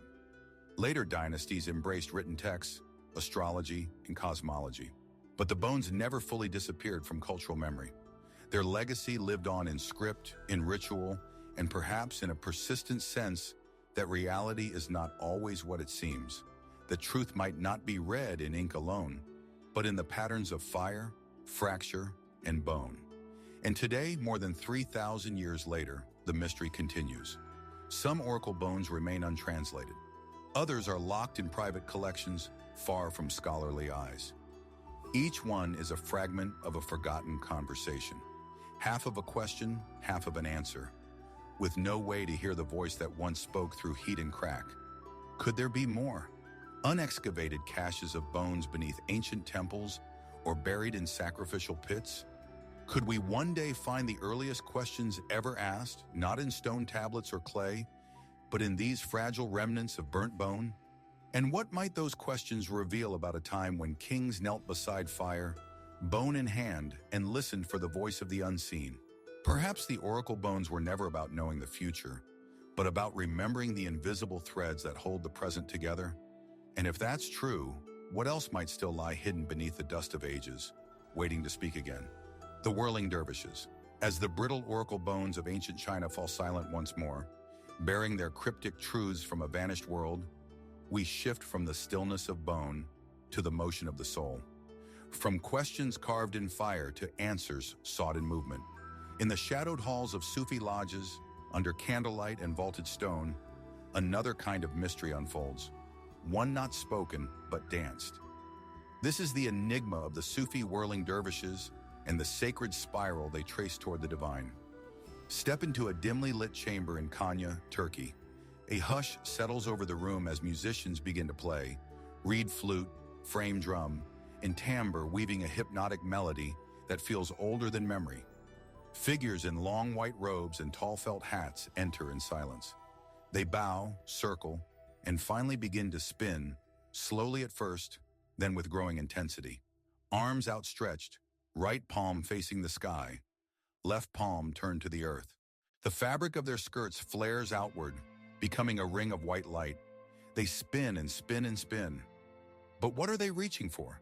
Known as the Sema ceremony, this whirling ritual is performed by the Mevlevi order of Sufis, followers of the 13th century Persian mystic and poet Jalal al-Din Rumi. It is not performance, they insist, but prayer, an inward journey through outward motion, a way of silencing the ego to feel, however briefly, the eternal presence of God. Yet for outsiders, the mystery remains. How can such a physical act, spinning for 20, 30, even 40 minutes without pause, bring about spiritual awakening? Why does this particular form of movement appear again and again in mystical traditions across cultures? And what secrets might lie encoded in the very geometry of the world? The origins of the Sufi whirling tradition are difficult to pin down. Rumi himself is said to have begun spinning spontaneously in a marketplace in Konya, overcome by the rhythms of divine love. According to legend, as he turned, he heard the music of the universe, the planets, the angels, the name of God. For Rumi and his disciples, the spinning was not symbolic, it was transformative, a way of tuning the body to the celestial harmony that underlies all creation. From this moment emerged an entire spiritual discipline. The dervishes train not only their bodies, but their hearts. Before they whirl, they fast, pray, and study. Each movement in the Sema has meaning. The bow to begin is an acknowledgement of unity. The circling steps represent the journey through spiritual stations. The spin itself becomes an axis of surrender. But science, too, has looked at this practice with fascination. Neurologists have noted that extended whirling can induce altered states of consciousness, disrupting normal brain patterns and stimulating regions linked to emotion, balance, and self-awareness. The dervish, while spinning, may lose ordinary sensory perception, but gain a heightened state of presence. Some compare it to meditation, others to trance, still others to what modern psychology calls flow. But are we simply mapping poetry onto neurons? Some scholars have pointed to possible links between Sufi whirling and older pre-Islamic rituals involving dance and ecstatic movement. In Central Asia, where Sufism took deep root, shamanic traditions included circular motion, rhythmic drumming, and rotational trance. Could the Sema have absorbed and sanctified something much older, an ancient technology of spirit repurposed for a new religious framework? More speculative theories go further. They suggest the whirling dervish is not merely a religious figure, but an unwitting expression of cosmic principles. The spiral, after all, is everywhere. Galaxies, hurricanes, nautilus shells, DNA. The act of spinning aligns with the motion of the Earth, the orbit of the stars.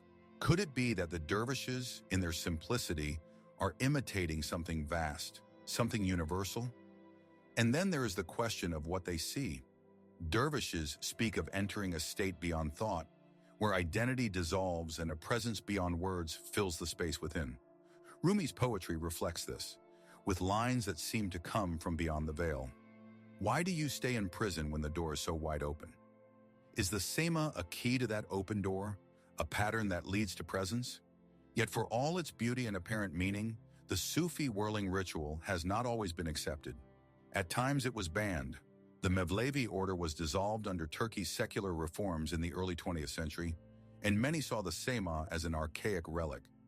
Even within Islamic orthodoxy, some scholars have viewed it with suspicion. Too mystical, too sensual, too far from the law. But it survived quietly, then publicly. Today, Sufi whirling is practiced around the world, sometimes as sacred rite, sometimes as cultural performance. But the mystery remains intact. Why does the human heart respond to spinning in this way? What do the dervishes touch when they turn? And, more intriguingly, could the body, through movement alone, reach places the mind cannot? The Sema ceremony continues to invite awe, not just because it is beautiful, but because it points to something beyond itself, something ancient, wordless, and yet universal, a turning that never ends. And perhaps if we look closely enough, we too might begin to sense what Rumi once heard in that marketplace long ago. Not a sound, but a silence behind the sound. Not motion, but stillness inside the spin. A mystery that waits, not to be solved, but to be entered. The golden plates of the Book of Mormon. As the dervish slows his turning and the Sufi chamber falls once more into stillness, our journey now shifts westward, across continents, across centuries, to a dense grove in upstate New York. The year is 1823. It is early morning. The forest is quiet except for the rustling of leaves and the slow dawn wind through the trees. A teenage boy named Joseph Smith kneels alone on the earth, praying, searching, waiting. And then, so the story goes, the ground opens to mystery. There, buried in a stone box beneath a hill called Cumorah, were plates, shining plates of gold, etched with strange characters, bound in rings, heavy, sacred, and sealed. According to Smith, these plates contained a record of ancient prophets who had lived on the American continent long before Columbus. Their language, Reformed Egyptian. Their message, a testament of Jesus Christ. These were the golden plates of the Book of Mormon. Today, they remain among the most controversial and enigmatic artifacts in American religious history. Revered by millions, doubted by many, and seen by only a few, their origin, existence, and disappearance continue to raise questions that blur the lines between faith, history, and myth. What were the golden plates? Where did they come from? And where did they go? According to Joseph Smith's own account, the angel Moroni appeared to him and revealed the location of the plates, but he was not permitted to take them right away. Over the course of 4 years, he returned annually to the hill, preparing himself spiritually for the task. At last, in 1827, he was given the plates, along with 2 special objects, interpreters called the Urim and Thummim, which he claimed helped him translate the ancient script into English. The translation, he said, was accomplished through divine means. In some accounts, he looked into the interpreters like a kind of seer stone. In others, he placed a stone into a hat and dictated the words as they appeared to him. The result was the Book of Mormon, first published in 1830. But almost as quickly as they appeared, the plates vanished. Smith said that after the translation was completed, the angel Moroni returned to reclaim them. They were taken back, sealed from view, and no longer accessible. What remains today is the book they are said to have produced, but not the plates themselves. Skeptics argue this is a convenient absence. How can such extraordinary claims be accepted without physical evidence? Yet believers point to the testimony of witnesses. 11 men, known as the 3 witnesses and the 8 witnesses, signed published statements asserting they had seen and in some cases handled the plates. Some claim they saw them with their own eyes. Others said they were shown in a vision. But even these testimonies are complex. Over time, some of the witnesses left the early church, and their relationships with Joseph Smith fractured. And yet, remarkably, most never retracted their statements about the plates. So what were these plates? Were they real physical objects? A vision? a symbolic experience, or something else entirely? Descriptions vary. Some said the plates were about 6 inches wide, 8 inches long, and 6 inches thick, bound in 3 rings. They were described as being gold in appearance, but not necessarily solid gold, perhaps an alloy. If real, such an object would be extraordinarily heavy. Could Smith have fabricated them? If so, how did he convince others they were real? And what of the translation process, so different from traditional linguistic methods? Then there is the language itself. Reformed Egyptian is unknown to mainstream scholars. No other examples have ever been found. Some suggest this was a script invented by ancient American peoples, later lost. Others argue it was a symbolic term, not meant to correspond to a known historical language. The Book of Mormon contains names, genealogies, and complex narratives involving civilizations such as the Nephites and Lamanites, allegedly descendants of Israelites who fled Jerusalem around 600 BC and traveled to the Americas. Archaeologists and historians have long debated the lack of corroborating evidence for these civilizations. While there are rich and ancient cultures in pre-Columbian America, such as the Maya and Olmec, no definitive connection has been made to the peoples described in the Book of Mormon. Critics see this as a major challenge. Believers see it as an open field, evidence still waiting to be uncovered or perhaps misunderstood.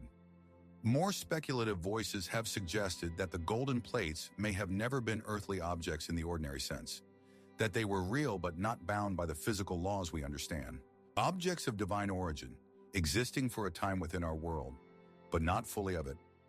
Others point to ancient traditions in which sacred knowledge is hidden in golden books or metal scrolls, found, read, and then concealed. Stories of buried records appear in Jewish, Christian, and Islamic apocrypha, as well as in Mesoamerican myth. Could Joseph Smith's account be a modern echo of this much older pattern?